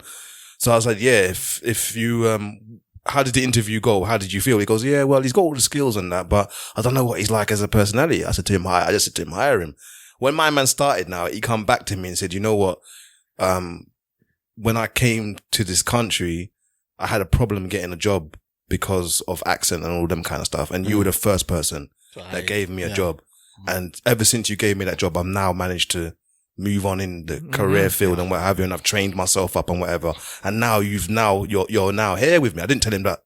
I gave him the good word for the next job as well. But he was like, "Yeah, now I'm like managing to work here with you," and I never got the opportunity to say like, "Thank you for that." And I was just like, that one blew me away. I had to go to a side room. I had to go to a side room. Did you wipe your tears with your dreads? Listen, Burning. So hold on. That's how my dreads came out. Fire! You got Alexander, who's a serial hirer of black people, putting them on and young people as well, put them and put them on the ladder. You got my man saying his story here. You got Wahala saying his story there. And me saying that I've fired tons of people that come through this. Why is it? Am I the bastard again? No, but you're also, you know what? The things I've done on a professional level doesn't match the things that you've done on a personal level. So I don't feel like I can go anywhere close to what you're doing on a personal level when it comes to maybe looking after people's children or going out there, and like there's people that have admiration for me, like my nieces and nephews and whatever, that see me in a certain light. I'm not sure of it, but they don't see me in the way as maybe as somebody that goes to sit down with them and have the discussions about this is what you need to be doing when you're going forward. I'm not necessarily that type of person. I talk to my nieces and nephews more when they're more younger.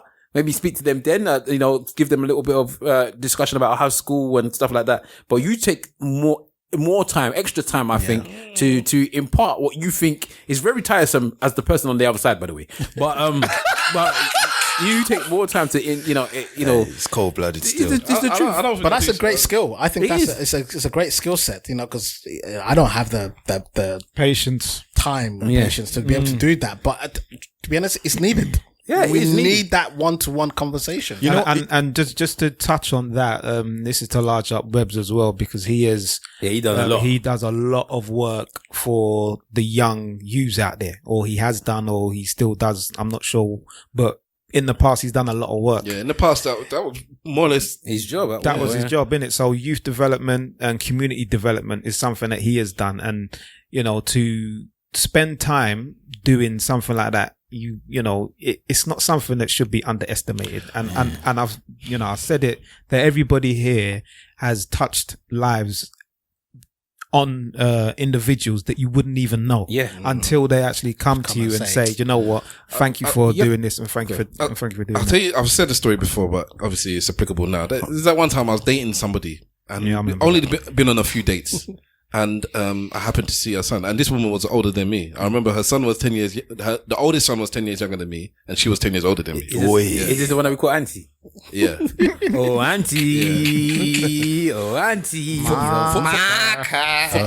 better or worse, when in our circle, I'll always talk on my behalf. I'm not going to talk for anybody else. But when you're dating a woman, a lot of the time you didn't call them by their name. You had a nickname for them. So this one was Auntie because she was actually old enough to be my auntie.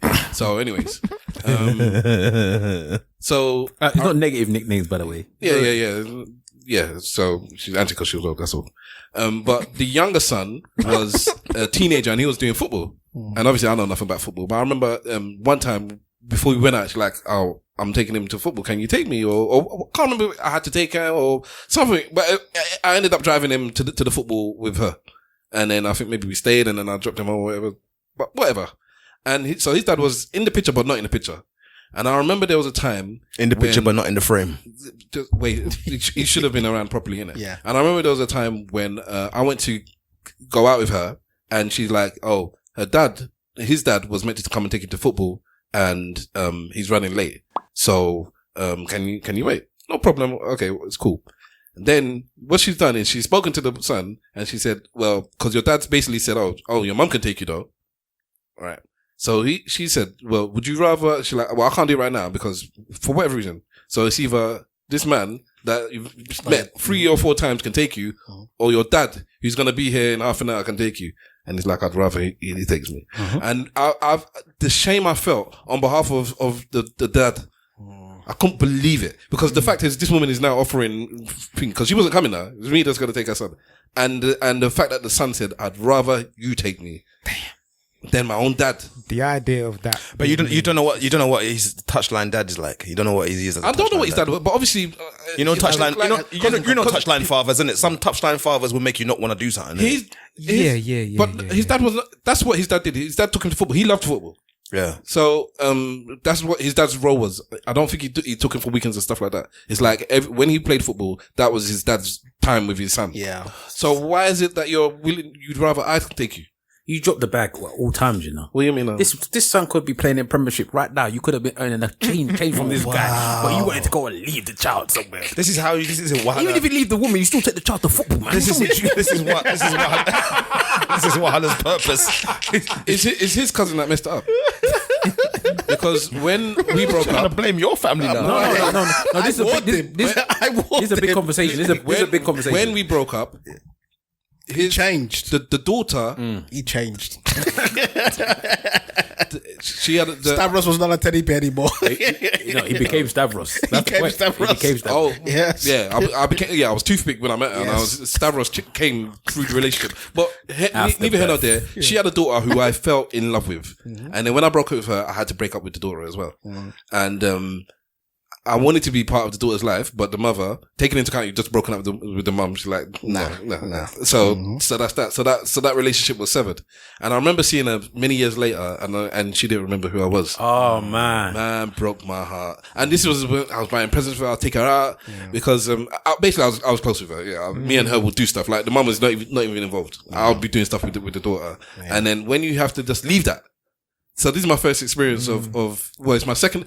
I mean, I guess I've had a lot of people. Before. I've had a lot of people that I've had kind of like as not my children, but people I'm looking after, even from young. I've had that before. And that it's horrible. So to fling things in the mix, then would you say if you're gonna go into a relationship where you're obviously there's a child involved, that the parents, both of you, should come to an agreement that you should continue that relationship, or should it be severed? It depends on each situation. I think in the case with her, I think it would have been taking into account her dad was around. Her dad was fully around. So it's not that I needed to be there in terms of playing a father figure. Yeah. So in her situation, it's probably best I wasn't there because dad's there, and it's not like I met the dad and me and the dad were cool or anything. I never met the dad. Right. Dad's there, but fully in the child's life. You don't need to be there to be some surrogate dad. And me and you are not doing anything. So just go. In that regards, as much as it broke my heart, is the best thing for her. I think it depends though. Case by case. If there are situations, like there will be some situations where your ex-partner would still like you to be in the child's life because of the impact that you have and because of the connection that you have with that child. And although that they're happy with you not being in a relationship no more, they feel that if you just disappear out of this child's life, that it may affect them. And because you play such a positive role in that child's life, just severing that, it could affect them. So I think it depends. You could have another situation where, just like yours, where you're not really needed. Although you was good. Yeah, I was surplus to requirements. Yeah. It was just an added bonus. I had my next girlfriend. I've only had 3, by the way, so it's the last one I married. But so the one in between, her brothers, like the youngest brother, the dad wasn't necessarily around, so I was like the surrogate brother. And I remember her mum, when we broke up, the mum told me, like, make sure you stay around, please. But then I had to tell her, because I remember there was a time she called me and she's like, oh, my car's broken down, come help me out. So we had broken up now. This is her mum. I've gone down and helped the mum out. And then the daughters found out. And she's like, what are you doing, like, with my mum? And she's like, your mum, because me and her mum called you, come out, we spoke. And she's like, don't do that. Like, don't talk to me. Like, because again, I broke up with her. She like, you stay away from my you left me, leave everybody. Yeah. And the mum she was upset because of the brother. Because like, you're a positive influence on him. Yeah. And I think even later on when I spoke to the ex, I think even she was like, it would have been better if you were around. Does he remember you? Him, I haven't seen him in ages. And unfortunately, he's inside now. Oh man. Yeah. Damn. And when I knew him, he was the most bubbly. Just said that. Because the thing is, I could see him because the mum worked 2 jobs. Basically 24 hours a day. So she's one of those mums that just worked and I always told her you worked so hard. It broke my heart, but she was looking after her 3 children. It was a girl and 2 boys. And she was looking after all of them. My ex was the oldest, and she almost ran the house. So she ran thingy, but she was only a few years older than, especially the one underneath was like 2 or 3 years difference. And then the other one was about maybe a 7 or 8 years difference. But she ran the house. So she could do everything in the house. Like she could run a house because her mum was never home. And then, when, basically, you could see the young one because the mum wasn't there. You could tell that he was going to be a rebel. He didn't even live in. He was a good child. Yeah, but you could see the attention wasn't running. there. He was just running. He was running the streets. So I would be the one to tell him, come back inside, man, and stuff like that. Or when I come driving there, I see him hanging outside with these boys. I'm like, who's this thing? Oh, don't worry, man. And you could see it's not him. It's the crowd he's with. And then it takes that type of. So fortunately for me, I might be the type of person that, in fact, I'm not. But there's different personalities. There's people that fall into a bad crowd. They're not bad themselves. And then there's people that they are the bad crowd. Yeah. And I don't mean to call you a bad person because it would have been situations or whatever that got you into that point. But he's one of those people that there's the crowd was bad. Kids out there, man. But you know what? A lot of them, there's something there that put them there. But they are the ones that are just wicked. Yeah. There are some that are just from the roots. Some wicked. Some bad ones. There's people that I know that are doing some community work now, some amazing community work. I'll shout them out at the end. And even they know that there's some that are too far gone. Yeah. Do you understand? There's some that you just will be wasting your time with, and there's others that that I think they catch them at there's a certain terminology that they're at the cusp of becoming, so you can pull them back. They're at a crossroads where left is good, right is bad, and they're kind of in between, and it's at that moment where a lot of these people capture these I don't think with how much money hungry it seems like everybody thinks I am, I don't think there's any greater gift in life than changing a life, than being in that person. Yeah. That brings me personally. So when you're saying that you don't have the time for and all that stuff, for me, because my missus sometimes she's like, why is it yours? And it's never with the boys. It's maybe it's because of women, because there's a lot of women that I have under my wing as well. Oh my God. And so when I'm going to spending time and doing this or doing that or running, and I remember there's one that I haven't told you I won't tell you who it is, but basically the Harem King. They had no credit, so it's like, can you sort me out some credit? Like, And I bought them credit, innit, for their phone. And my missus, I don't know what it is about that one.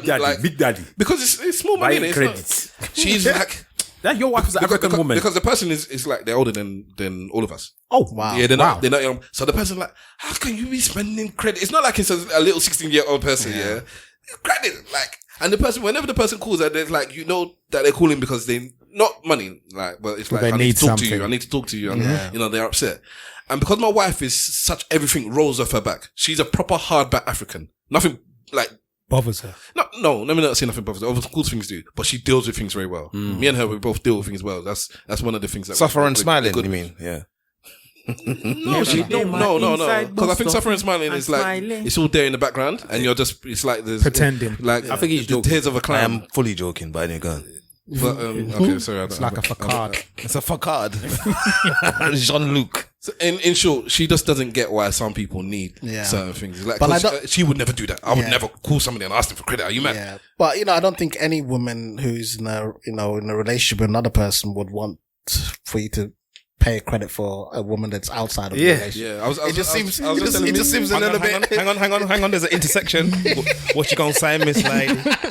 What you gonna say? Yeah, go ahead. You know what? I think, like, personally, I kind of align myself with Stavros in the way you do things, in terms of helping other people. But. No, there's no but. I align with you. And I totally understand. And I think that an understanding person wouldn't have a serious issue with their partner doing something like that. Unless, like, you trust your partner, you're with your partner, so you're assuming that person is doing it out their heart 9 times out of 10. We want to go down that road. You do your partner, you know your partner's heart.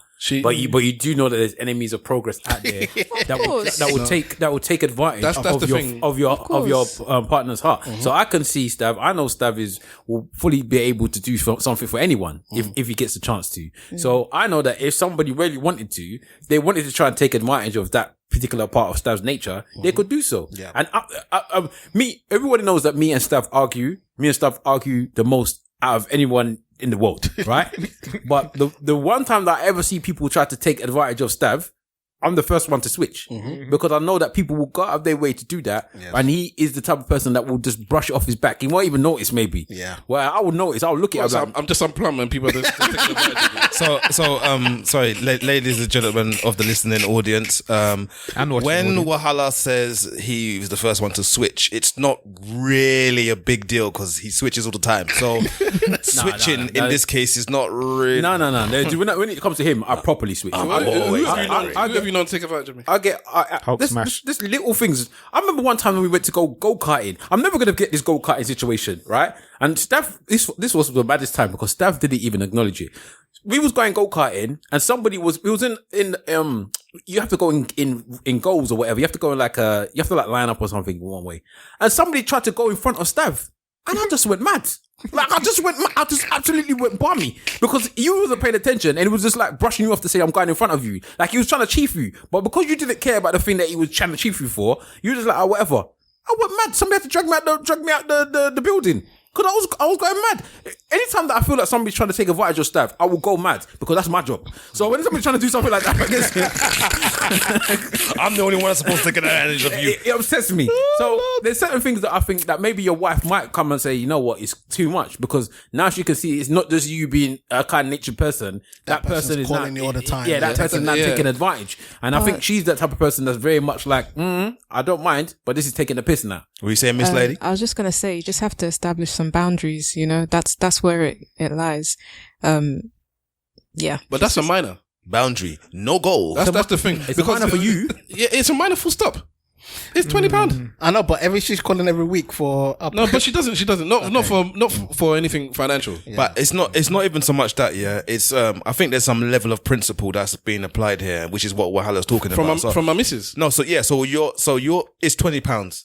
We're not going to argue that £20 is the be all and the break all of you, but it's the principle, I'm guessing, is what can be looked at here to say, yes, it's only £20 and it's not a big thing, but why is it you?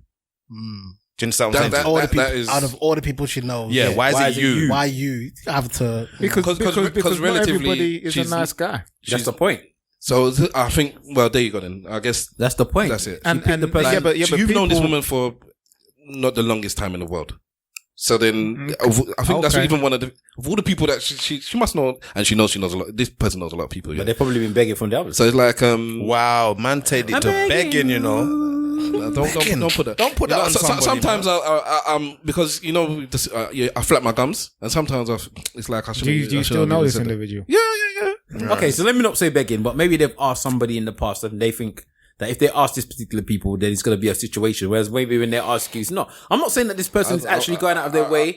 I'm not saying this person is going out of their way to ask you or to bad mind or whatever it is. I'm just saying that in certain situations, certain people can look at a situation and say, I don't like this one because it looks out of sorts.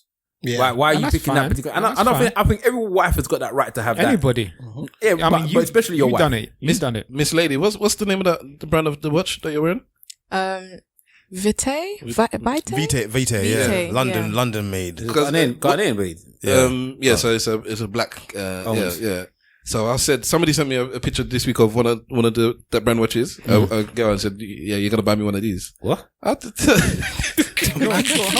Okay, that's where I have a problem. Yeah, I told her. Yeah. Look. I told her before we started. Wahala was a switch. Play Hulk smash. My heart does like what? You can see him charging up. You can see him charging up. How can somebody be calling somebody's husband and asking them that question? How can you call somebody's husband and tell them that? Because do they have a partner? Yeah, that's even more disrespectful. Oh my god! I don't know, man. Maybe I don't know. Maybe that is taking advantage. Like, why don't you ask your man to? Was it tongue in cheek? Was it just like a joke? Yeah. Me and her is cool. I'll tell her she's gonna buy me a house one day when she's rich. Hey, okay. Is this a colleague? No, me and her's close. No, we're bonafide. So if she buys you a house now, is the wife going to accept that? If she's rich, I will take money off this. We are that close. She's one of those people in life because, all right. So here we go. All right. So we get to the situation where, as we all come down to in all kind of discourse, paying the bill in a date. Yeah. I'm not saying me and this woman have ever dated, but we used to go out a lot as mates, and I'll never let her pay. So even as a female friend. Yes, I said female. Even as a female friend, I don't let the woman pay. Up until, and maybe people can tell me, Miss Lady, you tell me if this is a nonsense. Okay. So we used to go out like every week because she was my cinema buddy. So we go cinema, we go and eat, and she'd pay for cinema herself. And missus don't have a problem. But for the food, cinema buddy. No, I've known her from my missus. Okay. So but even up to now, it's cool to go out with her. That's what Alex is saying. Yeah. Oh yeah, if we got now, then yeah. She ain't got a problem. Try. Yeah, his missus is a different breed of missus, man. But go on. Yeah. Where was I? Yes, but after a few years of it, I said, "You're allowed to pay for me for this meal now." What? It's you. The situation the right or something? Yeah. Because me and you. Our friends. This guy, blood. What do you mean? Hold on, go on, finish. This is what I will teach my son. You shouldn't let a woman pay for anything. Yeah, once you go out with a woman, especially if it's just one, you won, then you should pay. I've had situations before when I've taken my card out to pay for a bunch of people, and my brother's like, "Don't do it, pay for everybody. Like, don't pay for the whole table." And then there's times when there's been other men there, and you've paid for people. Yeah, I wasn't there. There was a situation where it was an ESN thing back in the day, and everybody was drinking, and you paid for everyone. No, that wasn't me. And that wasn't me. I wasn't even there. It was a stranger, blood. Somebody. Oh yeah, I remember. Are you talking about the big debacle? The thing where basically all the men got cussed. Yeah, I wasn't there. Do you think I was there? I thought it was you that paid. No. It was some next. It was not some next. I wasn't person. even there, blood. I'd gone a long time. Somebody came and basically. Because they went, this is the situation. Right. Man then went with girls, innit? Yeah? That man went with ESN girls, yeah? So when we say ESN girls, I mean the girls that was in our group circle, in the debating group. They all we had all events and whatever, and they went to the cinema. So now this guy, I think it was an American guy or something, must have come from nowhere and started chatting to the girls. Like these mans was, I'm assuming, trying to entertain, alright? These are ESN guys. So, at some point, because he was trying to chat to these man's girls, just to tell them to basically push them to the side, he paid for all of their drinks. They said, I'm just going to buy everyone drinks. So he bought all the girls drinks, and just to shut the mans up, he bought them drinks too. Nice. And the mans took the drinks. Like some pussy out. That's it. And then the girls came to the group. The customers, like, how can you let a man come from nowhere? You took us all out, and you let the mans buy you drinks. Yeah. Like they remember I was saying that you might as well lift up your skirt. That's what they were saying to their man right there. Like, hey, you think they control some meat? That wasn't me. I wasn't there. I wasn't there. That could never happen. That could And never start be me. finish your story because boy, you know, like it's you was asking Miss Lady a question, so you started off there. Oh, but basically, I feel that once you get to a certain level of friendship where She can pay for you. She is my friend, like my friend. Yep.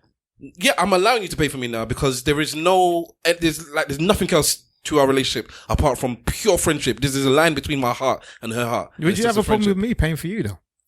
No. You sure though? No. All right. But I still have that problem. It depends. I know. It depends on the I know situation. that It you depends do. on the situation. I said I haven't been to dinner or whatever with you, and I'm talking about as a crew.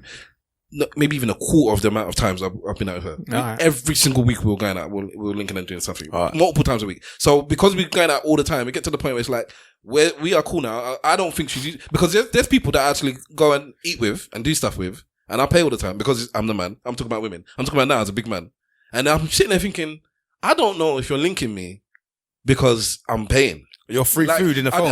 I didn't. I don't Yes, have. yes. I don't have that thought with this girl. Okay. It never crossed my mind. But now I'm out. There's people. I'm sitting there and I'm like, is it because I'm paying? You know what you should do? Get them to put their phone on the table and ring it and see what your name comes up as. You might be. You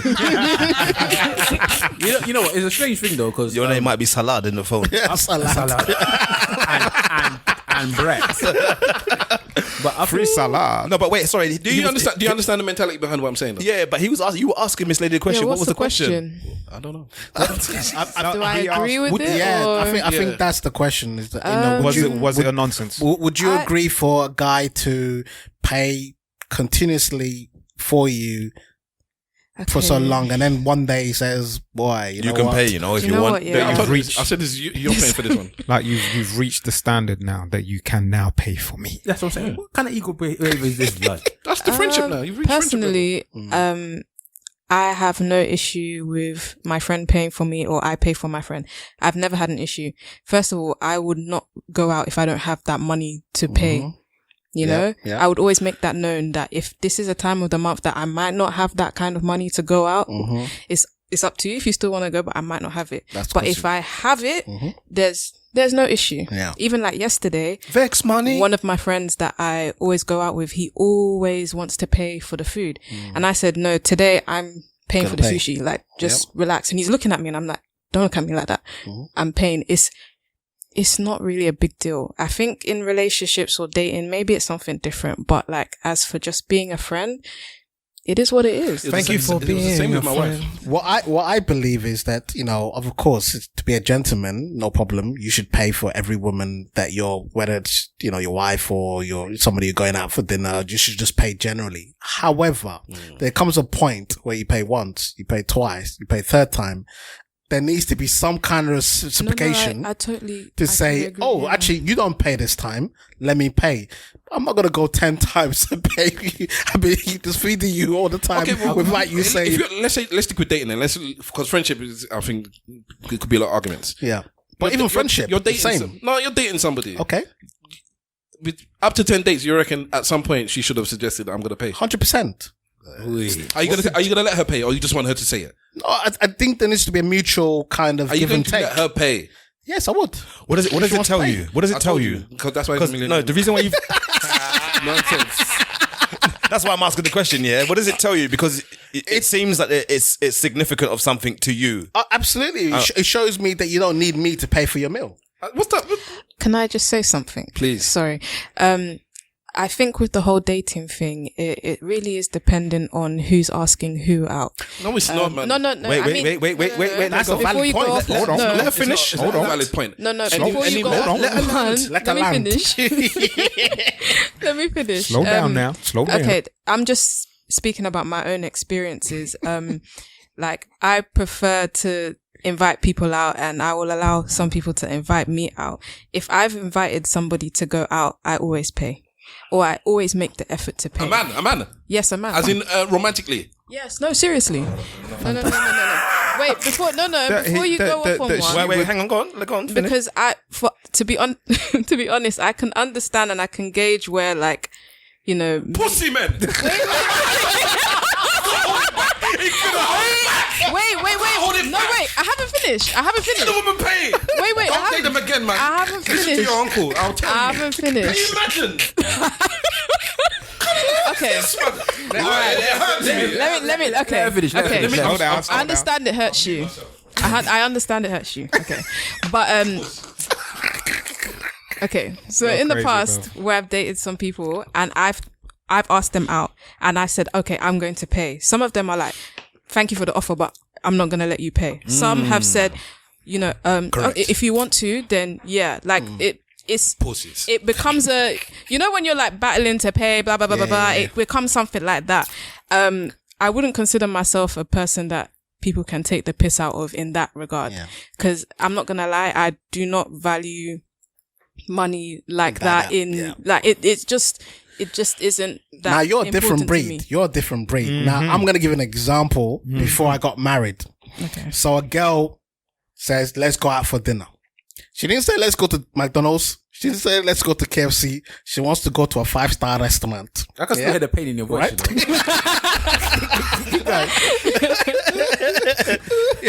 You're inviting me out.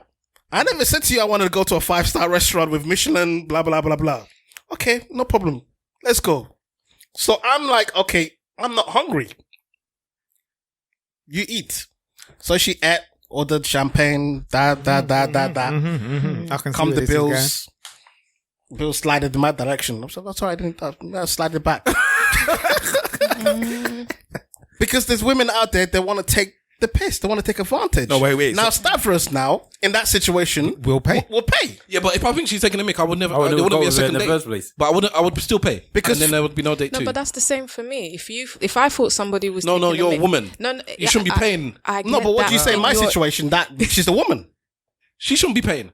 If I don't want to pay for the meal in this fancy restaurant, then I ain't going to the restaurant. Yeah, I'm just telling her I'm not going.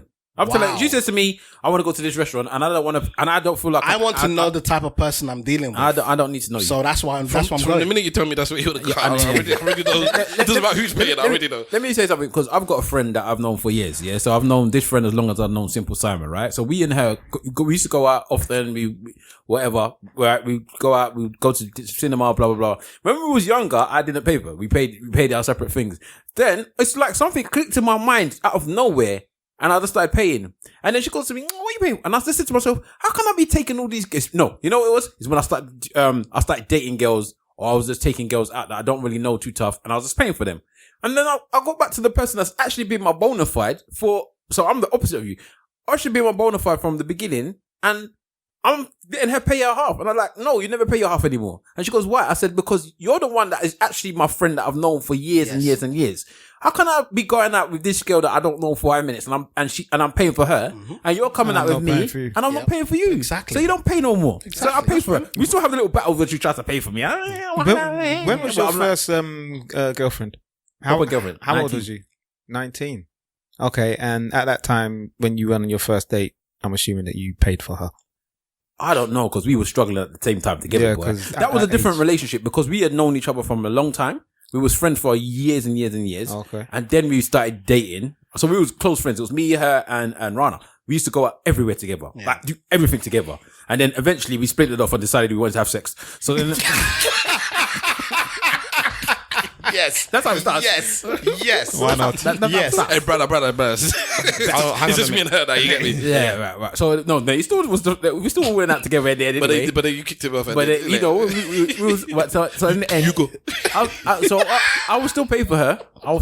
Whatever. don't you fuck off But because she knew who I was and she knew where I came from and she knew everything about me, she's not going to tell me, like the person Alexander said, let's go to this Michelin star restaurant. She's not going to do that because she knows what my pocket can afford and where we can go. And she was a very sensible person with money as well. Do you know what? So, to cut you, I think most women know that Nigerian men, if you go anywhere, they will pay. They'll pay, yeah. Listen, I know you're the So Miss Lady,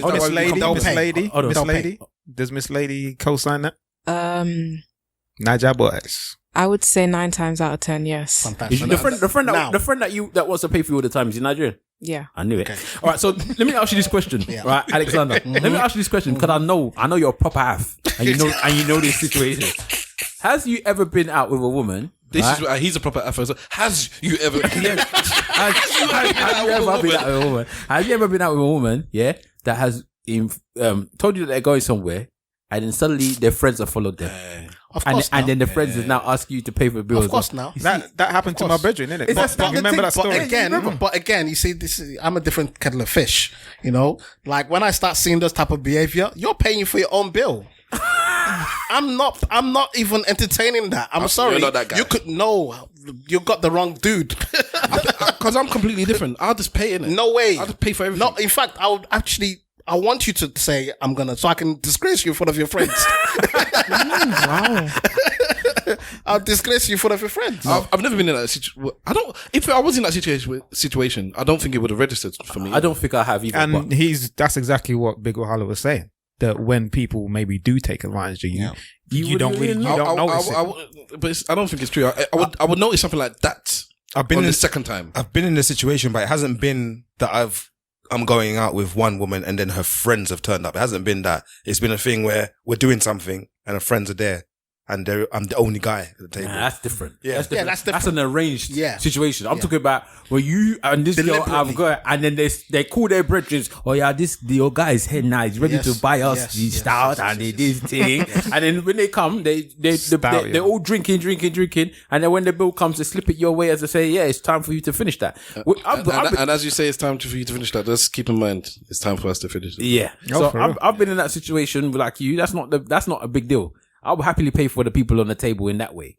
But the other way, they are doing conniving situations. Yeah, but when it's those situations, it's hardly ever I don't know, maybe I'm wrong, but it's hardly ever the woman that you actually went with is your woman. It's normally you're dating kind of thing. Yeah? Yeah, okay. So when that kind of situation happens, in my mind, I could be a wrong one for this, but in my mind, it's open season now. If I paid for all of these women at the table, I can take a shot at all of them. That's just how it is. That's just how it is. That was a different level. That was a different level. It's the way I see it. Because that's a different level. No, but if me and this woman is on a date and she's deliberately phoned her friends and then called them over, we need to have commonwealth here. There needs to be mutual benefit as far as I'm concerned. So these friends can come and benefit off of the good time. But you can't benefit. But I can't benefit.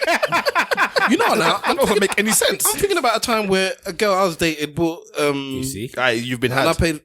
Yeah, but It must have happened a lot of times. I had some and you didn't know about it, bro. Well, one of the friends thanked me. You know what? Welcome to I'm telling you this, you know, back in the day, the dating days, boy, they will be upset. I'll make sure I let you know. Don't take the piss. Yeah, man. I'm not the guy. Even in my 40s, there's still things that come to light of situations and concerns. Yeah, so I am still learning. You never stop learning. Yeah. What would you, Miss Lady? Sorry, I'm really sorry. I need to ask this really quick. Go, bro. Would you ever be one of the friends that has been phoned to come and join this table? No. Nice. And do you have what do you think? See in her eyes that she will go to the table. Do you think a person has to be of a certain disposition to be able to just like turn up at a table after their friends called them? Listen, you know what? It's about respecting yourself. Even if you do go to that table, you pull out your money and say, "This is what I've drank." There you go. Let the guy tell you, "No, we don't do that here. I've got it." You understand what I'm saying? Yeah, I hate But you go there, you go take someone's drink, and those girls do in the clubs. I've never been that one that tries to enter the table respect and yourself. try and I'm at the bar drinking. No, I hear you, but I'm because Alex It might happen by default, innit? Yeah. Like your friend may have just told you to come, I'm at this place, and then you've arrived, and then I don't have those kind of friends. I like You don't that. have friends that like having fun. No, they like having fun, but it's not to say that that's a type of girl or anything. It's just that none of my friends have really done that. Mojo. I've never had a call saying, "Oh, come, this guy's here," blah blah blah. No. I've never had that. Go to those West End clubs. Go to West End and start popping champagne, and you see them hawks. I'm not even allowed in, so that's another situation. They'll start crowding your table. Before you know it, some girls putting their hands in the champagne, pouring. Yeah. And you're looking at them like, and then she's calling her friends over. They're all sharing champagne, that's and then they're looking at you. I'm like, that's different. I don't drink, but I'm looking at my friend. I'm thinking, I'm upset. No, but I think the most. I've told people that it's not even my drink. I said no. Yeah. No, put it down. I'm an investor. That just looks like options to me. I I was going to say, I think the closest, hang on, sorry, go on. the closest I've ever been to something like that would have probably been earlier this year, where me and my girls did buy we did buy a table, and we happened to run out of drinks, and the guys in the next table were like, "Oh, do you want us to get you drinks?" And I wasn't really paying attention, but they just got us drinks anyway. If it happens, it happens, but we're not actively seeking it. No, but that's fine because they're offering. Yeah. It's different if you went to their table and take the shot. Do you know who my mum and dad is? I'm sorry, I can't be doing that. If you have proper upbringing, you have self-respect for yourself. You know what? As much as it is, sometimes enjoyment is when things are what's the word that I want to use? When things are just flowing through. No, like enjoyments and everyone's enjoying themselves. Yeah, but it's about these things. Huh? Sorry, go on. No, you know what I'm saying? That it's the case that sometimes if you're enjoying yourself, that person next to you is enjoying yourself, and you want everyone to enjoy themselves, sometimes you just pay for people. There's better times where we just got out there, we don't know somebody, we just bought them drinks because they're in a facility and we want everyone to enjoy themselves. That is fine. So it can happen. So that situation there is a bit different because you're in your own table and you're enjoying yourself, and some people are wanting you to further enjoy themselves. So they say, you know what? So on your birthday, when you're buying out champagne. Who was buying out? Why are you starting reflecting like it was me? You know it was you. Don't go that say it was somebody else. It's you. It's you. Did I buy anything that day? But I was giving you lot were going to the bar, innit? I wasn't going to the bar. It was you that was at the bar. No, you went to the bar, ordered what was ordered, and then we had to go and carry it all because there was so much of it. Yeah, I'm putting it out there. Yeah, and then we gave it away. Yeah, putting it out there. Well, so you were giving it away then, innit? I don't drink. Bottom line is women, respect yourself. Yes. Okay, yes. Women that is the bottom and line. men respect of yourself. course, yes. 100%. Okay. Yeah. And man, respect yourself by not letting the woman pay for you on the first date. Wow. So this is how we're going to finish off. You guys say whatever you need to say because I held it in and I need to tell the pussies that they're pussies. I'm going to leave that to the end. So does anyone, not show notes, so not goodbyes, not church notes, just anything else you want to do to put a pin on this subject and this episode before I cast the pussies? Wow. No, go for it, man. Speak on it. All right. Listen to the older man, yeah? Men. Well, first of all, let me talk to the women. Let me talk to my sisters. Let me talk to my daughters, my nieces, my aunties.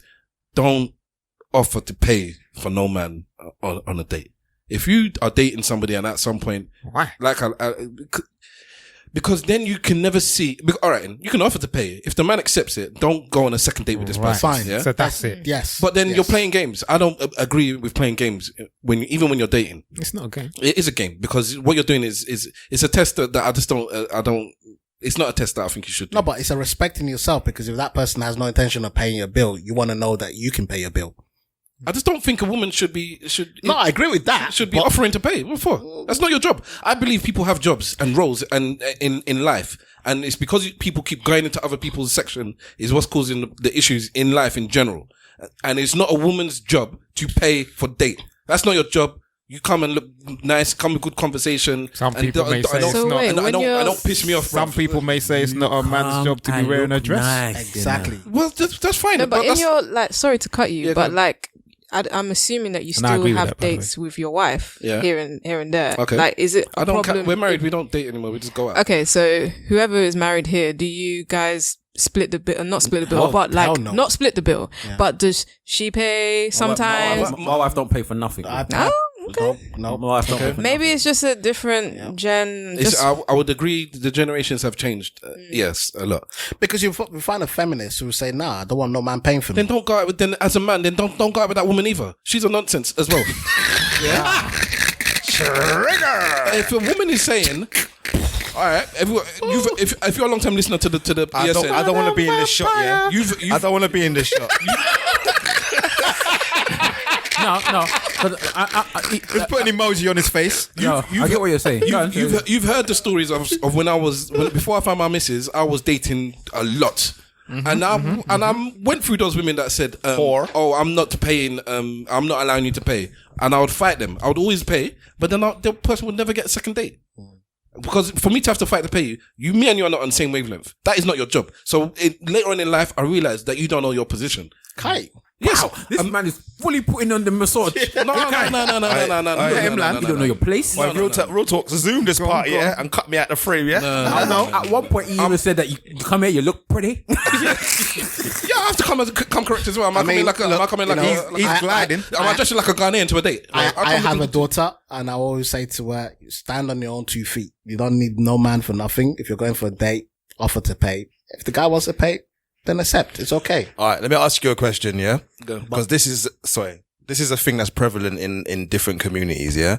If a woman says to you that you should pay for her accessories and her attire, is that a nonsense as far as you're concerned? Because she's saying, I'm only putting this stuff on for you, so you should be backing. Have you even gone on a date with this person yet? You've gone on a date with them. Let's say you've gone 3 dates in, and then she told me that, and you're going on a 4th day, and she's like, "Yo, listen, this." She told me that after the 3rd date. Let's go to Gucci. Yeah, it wouldn't be me. It's not that she's not telling you that you're going to a certain store, but she's saying all of this is upkeep. It wouldn't be me. I need the Birkin bag. Wow. You know what? I would be very interested to have a conversation with other cultures about this paying on the date thing and see because you both they just say we're going out. No, and just go out and do what they did. No, but you got to Oibo, and then we share bill. My Oibo people, they'll tell you straight. Okay, so we got half, yeah. Cool. The example I gave you, like in like Jamaican community, like women will ask or women will insist. Again, it depends on what type of relationship you're having, but they will insist on the upkeep of the. I disagree with that notion. To put it politely. Fair enough. I don't co-sign that. I think that at times, as much as I agree with you, I think that men should pay. I think that especially because I'm from the black community, so I can only speak for myself. Are you from the black community? From that shade, yes. I believe that we put so much emphasis on the money in relationships, like everything. It's not from the dating to what they can provide you as I said, upkeep and bag, and we put so much emphasis on money, but you before we even put emphasis on the enjoyment, on love. But you also have to take into account that as a member of the black community, one of the things that the black community historically hasn't had too much of is money. So you can understand the relationship. It's very. I think it makes a lot of complications sometimes when it doesn't have to be so complicated. It's what it is. When you get caught up in the illusion of money and you don't understand what it actually is, that's when you can get into the things that you're talking about. It makes it too complicated. But anyway, sorry, Steph, if you want to still Did you land the pussies? Did you land? He was gonna go on a proper monologue. Yeah, let me just men pay for dates and women don't pay for dates. Okay. That's very simple. And I would not be happy with my daughter coming home from a date with a man that she paid for the date and then she's telling me she's going again. It's like, I would be very disappointed and I would look at like, look, is this what I raised? Here's an interesting thing. Did I raise you to be something, to do stupidness like that? This question comes up because I know that it's completely outside of my social net. I would wonder what would happen in gay relationships. How do they decide who pays them? Or do they always go Dutch? That would be interesting for me. Whether there's the same kind of protocol, whether they have the same kind of find out for you next week. Yeah, that would be good if you could. That would be great. Because you know many gay, or you know one or two? My best friend. Yeah. It's interesting. That would be interesting for me. Like, how do they work out the dynamic? Because he said people got roles. That's one point of view. But like, what's the other point? I'm talking about straight relationships. I don't know. No, but I'm saying, like, generally speaking, it can be applied in relationships. In the dating is a setting, isn't it? It's like, what if you're fluid? What if you decide one day that you're a man, you refuse to pay, and the next day you're a woman and you refuse to pay? Again. Wherever you date, you just refuse to pay. It goes down the rabbit hole. So that's why, I'm interested. So let me know, Miss Lady. Yeah, I'll find out for you. Behold, a lady. Many people. Many people. Come on, you ready? Okay, on that note, we will do our church notes and our goodbyes. We will start off with, I was going to start off with this one, but not him. So let's start off with the one that cannot be seen. Okay. Big. I don't want to talk this is already. But anyway, it's easy, this one. But anyway, at Big Wahala Insta, at Big Wahala on Twitter. I want to shout out our TV program I watched this past week. It's called A Queen's Gambit. It's on Netflix. It's about a young girl that basically goes to an orphanage and learns how to play chess. Right? And she becomes like a really, really good chess player. Is she a darkie? No. Oh, okay. If you want, Strangely, I feel like there should have been a black character because I just think it would have been a bit more. But watch Queen of Catway if you want that. But go on. But this is a very good. I really, really enjoyed this show. Really, really enjoyed it. So yeah, you can catch it on Netflix. It's called The Queen's Gambit. I had one of my wives. Yes. In fact, I went to the premiere for that actually. With my wife watching. My wife. My next girl sitting next to my next girl with the girl that I'm with right now. My wife said if you can get to her, then you can have her. But you can't get close enough. Simple Simon. Yes, at Simple Simon FB on Twitter. I don't have Instagrams. This week's major plug. I got 2 of them. I watched the film on Netflix called His House, which is an interesting, I would say, thriller stroke horror movie. What's interesting about it is it got Sudanese main characters, or they're supposed to be from Sudan, and the storyline is almost horror thriller. Really good. Take that one in. It literally just come out over the weekend, so have a look at that one. It's definitely a good one. I thought it was, from a thriller horror point of view, really good. The other one is a film called Shine Your Eyes, which is an Igbo film. And I think Igbo Kweno, Mamano. I think it may have been on Netflix as well. I can't remember where I actually watched that one, but it's an Igbo film. What's really great about this is it is literally an Igbo film. All of the dialogue is in Igbo, or most of it, with subtitles. It's a really, really, really good insight into a little bit of culture. The story is half decent as well. And to underscore that, I will say that Nneka the Bird said that when men learned to shoot without missing, she learned to fly without landing. That's my plug for the week. Okay. Nice. Mr. Wolf. What's going on, people? I did mention about youth development. There's some guys from the barbershop again. The barbershop is a madness, that one in South London, who have put together a community organisation called Project for Youth Empowerment. So if you know any youth individual who could do with a little bit of support in the South London area, around about, the Croydon stroke Lambeth area, then contact Project for Youth Empowerment and they could assist you. They've done some fantastic work over the first lockdown. Although they're there for the youth, they then became empowered the community by getting food to those who were in need, those who couldn't leave the house. And I thought that was amazing work. And this is what I'm saying about people who are real life superheroes. And there's 4 guys involved there, and is it 4? It's 4 or 5 guys from the barbershop, and they're doing amazing work. So large up Project for Youth Empowerment, P4YE on Instagram. The other plug I've got is some music for those who like to work out.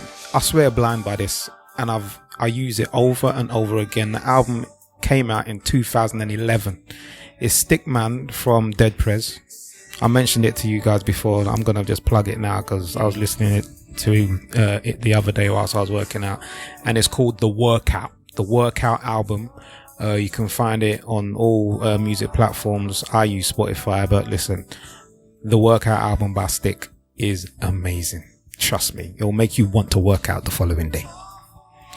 And you can catch me on Instagram and aka Mr. Wolf, on Twitter aka _Mr. Wolf. And a large up to Olowa from last week, because the feedback that we got from his participation last week was amazing. Yeah, it's a fantastic podcast. The first topic I actually wanted to start off with, which we never even got to, which is when we say we don't need topics, is I was gonna say I listened to that episode which I wasn't on, and I thought, do I even need to come back on the pod? I shouldn't be here. If the episodes are going to be that good without me, I shouldn't even be on it. That episode was French, was it Chef Kiss? Magnifique. Yeah, it was really, really good. It was 275, really, yeah? Yeah, thanks for that. Yeah, it was very, very good. So congratulations to all of you. Miss Lady. Hi. You want to talk to the people, innit? I hope you're all staying safe, and I hope your mental health will survive the next lockdown. Amen. And try to keep positive. I know it's a really uncertain time, but we're gonna get through this, so just keep safe. She learned from Jenny Francis. You know, do I know why we're not proper Nigerians like Alex? Because you put the amen at the right time.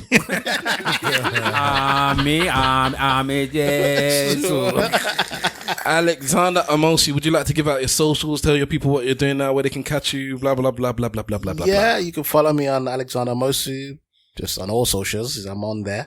We're just on that billionaire challenge. That's what we're on next. And follow me on there and you get to know what I'm doing. Yes, for us still on the millionaire challenge. Yeah. Where have you? So I'm on the 100,000 challenge. You lot be out there. I'm on the 1,000 challenge.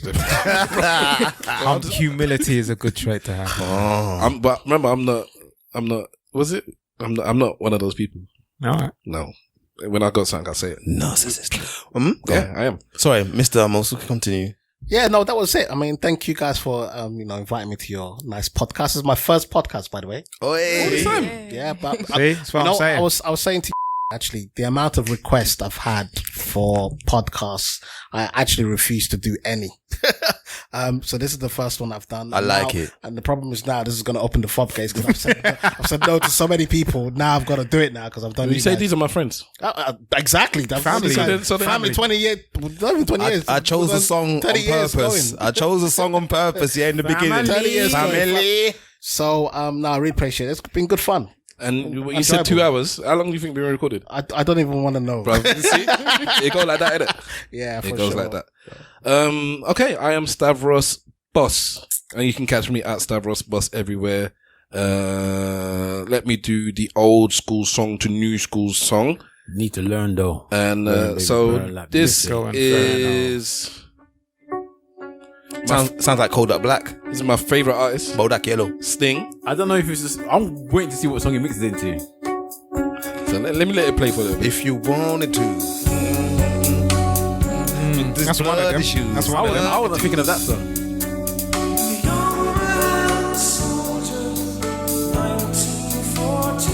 And lockdown has messed us up because my wife bought me tickets to his concert, which would have been around this time. And I can't go because of what COVID. A nice wife. So that messed up my thing. Anyway, so let's go right back to the beginning again. And obviously, so I'm interested in what Wahala's gonna do. So you better line it up because I'm thinking of. I heard it, bro. I'm pretty certain Giggs has got one that is the same beat. Then find the kicks over there. I don't know what it's called. Everything nowadays is sampled. It's crazy. Everything is a ring. You can fuck with me if you wanted to.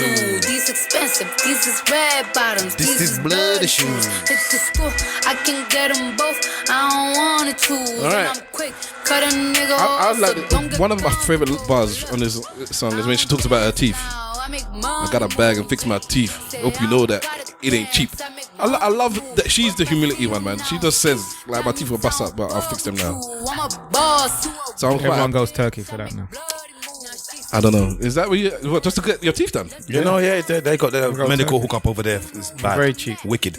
Turkey and Ukraine. Yeah, for sure. We good? So you can find us collectively at ESN Podcast on all your social medias. Use the hashtag ESN Pod to start or join in the conversation. If you were upset that I called you a pussy because you're a man and you let women pay, let me tell you from the bottom of my heart. Look into that camera there. From the bottom of my heart, pussy. Yeah. So that's all I got to say. So holler at us and let us know what you think. Why am I in the shot though? So So when they come to beat him up now, isn't it? And you know me, I don't even like using them kind of language. But that one there, I can't. Don't let me raise the sun and they come back and tell me that. No, disappointed.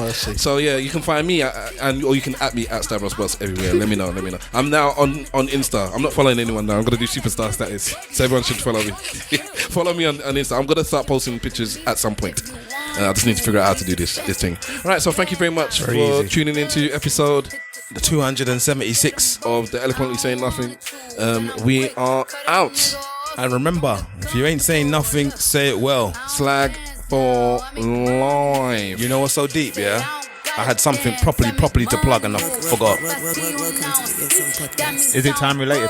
No, it's really important as well. Time related. Yeah, it's like Edible London at Highway House in Fountain Road in Tottenham. They're providing cooked meals, fruit, snacks and drinks to anyone in the community who needs it. No judgment, no questions asked. Food can be heated up on site and you can stay and have a chat if you and enjoy your meal if you want to. They want as many people to benefit from it as possible.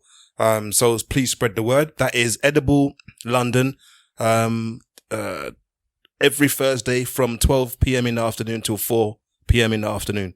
So if you're in a situation where you need a little bit of help there, you can go and get a hot meal here. It's not a charity. They're doing it out of solidarity. So yeah. Amazing. That's my PSA. Bloody moves, you a pussy, you We might need to talk about that next week, actually. Slack for life, by the way, because I understand why they're saying they're not going to pay for the meals. We'll talk about it. I can get it. It makes sense to me, anyways. Fully. What? I have to pay for your shoes as well and your clothes. Like, No, just food. Listen, to me, if the government is ready to take your children away, if they don't see that you've done something that they think is acceptable, then you pay for these motherfuckers. And they spend so much money on so many different films, bro. we're done, man. Done, yeah.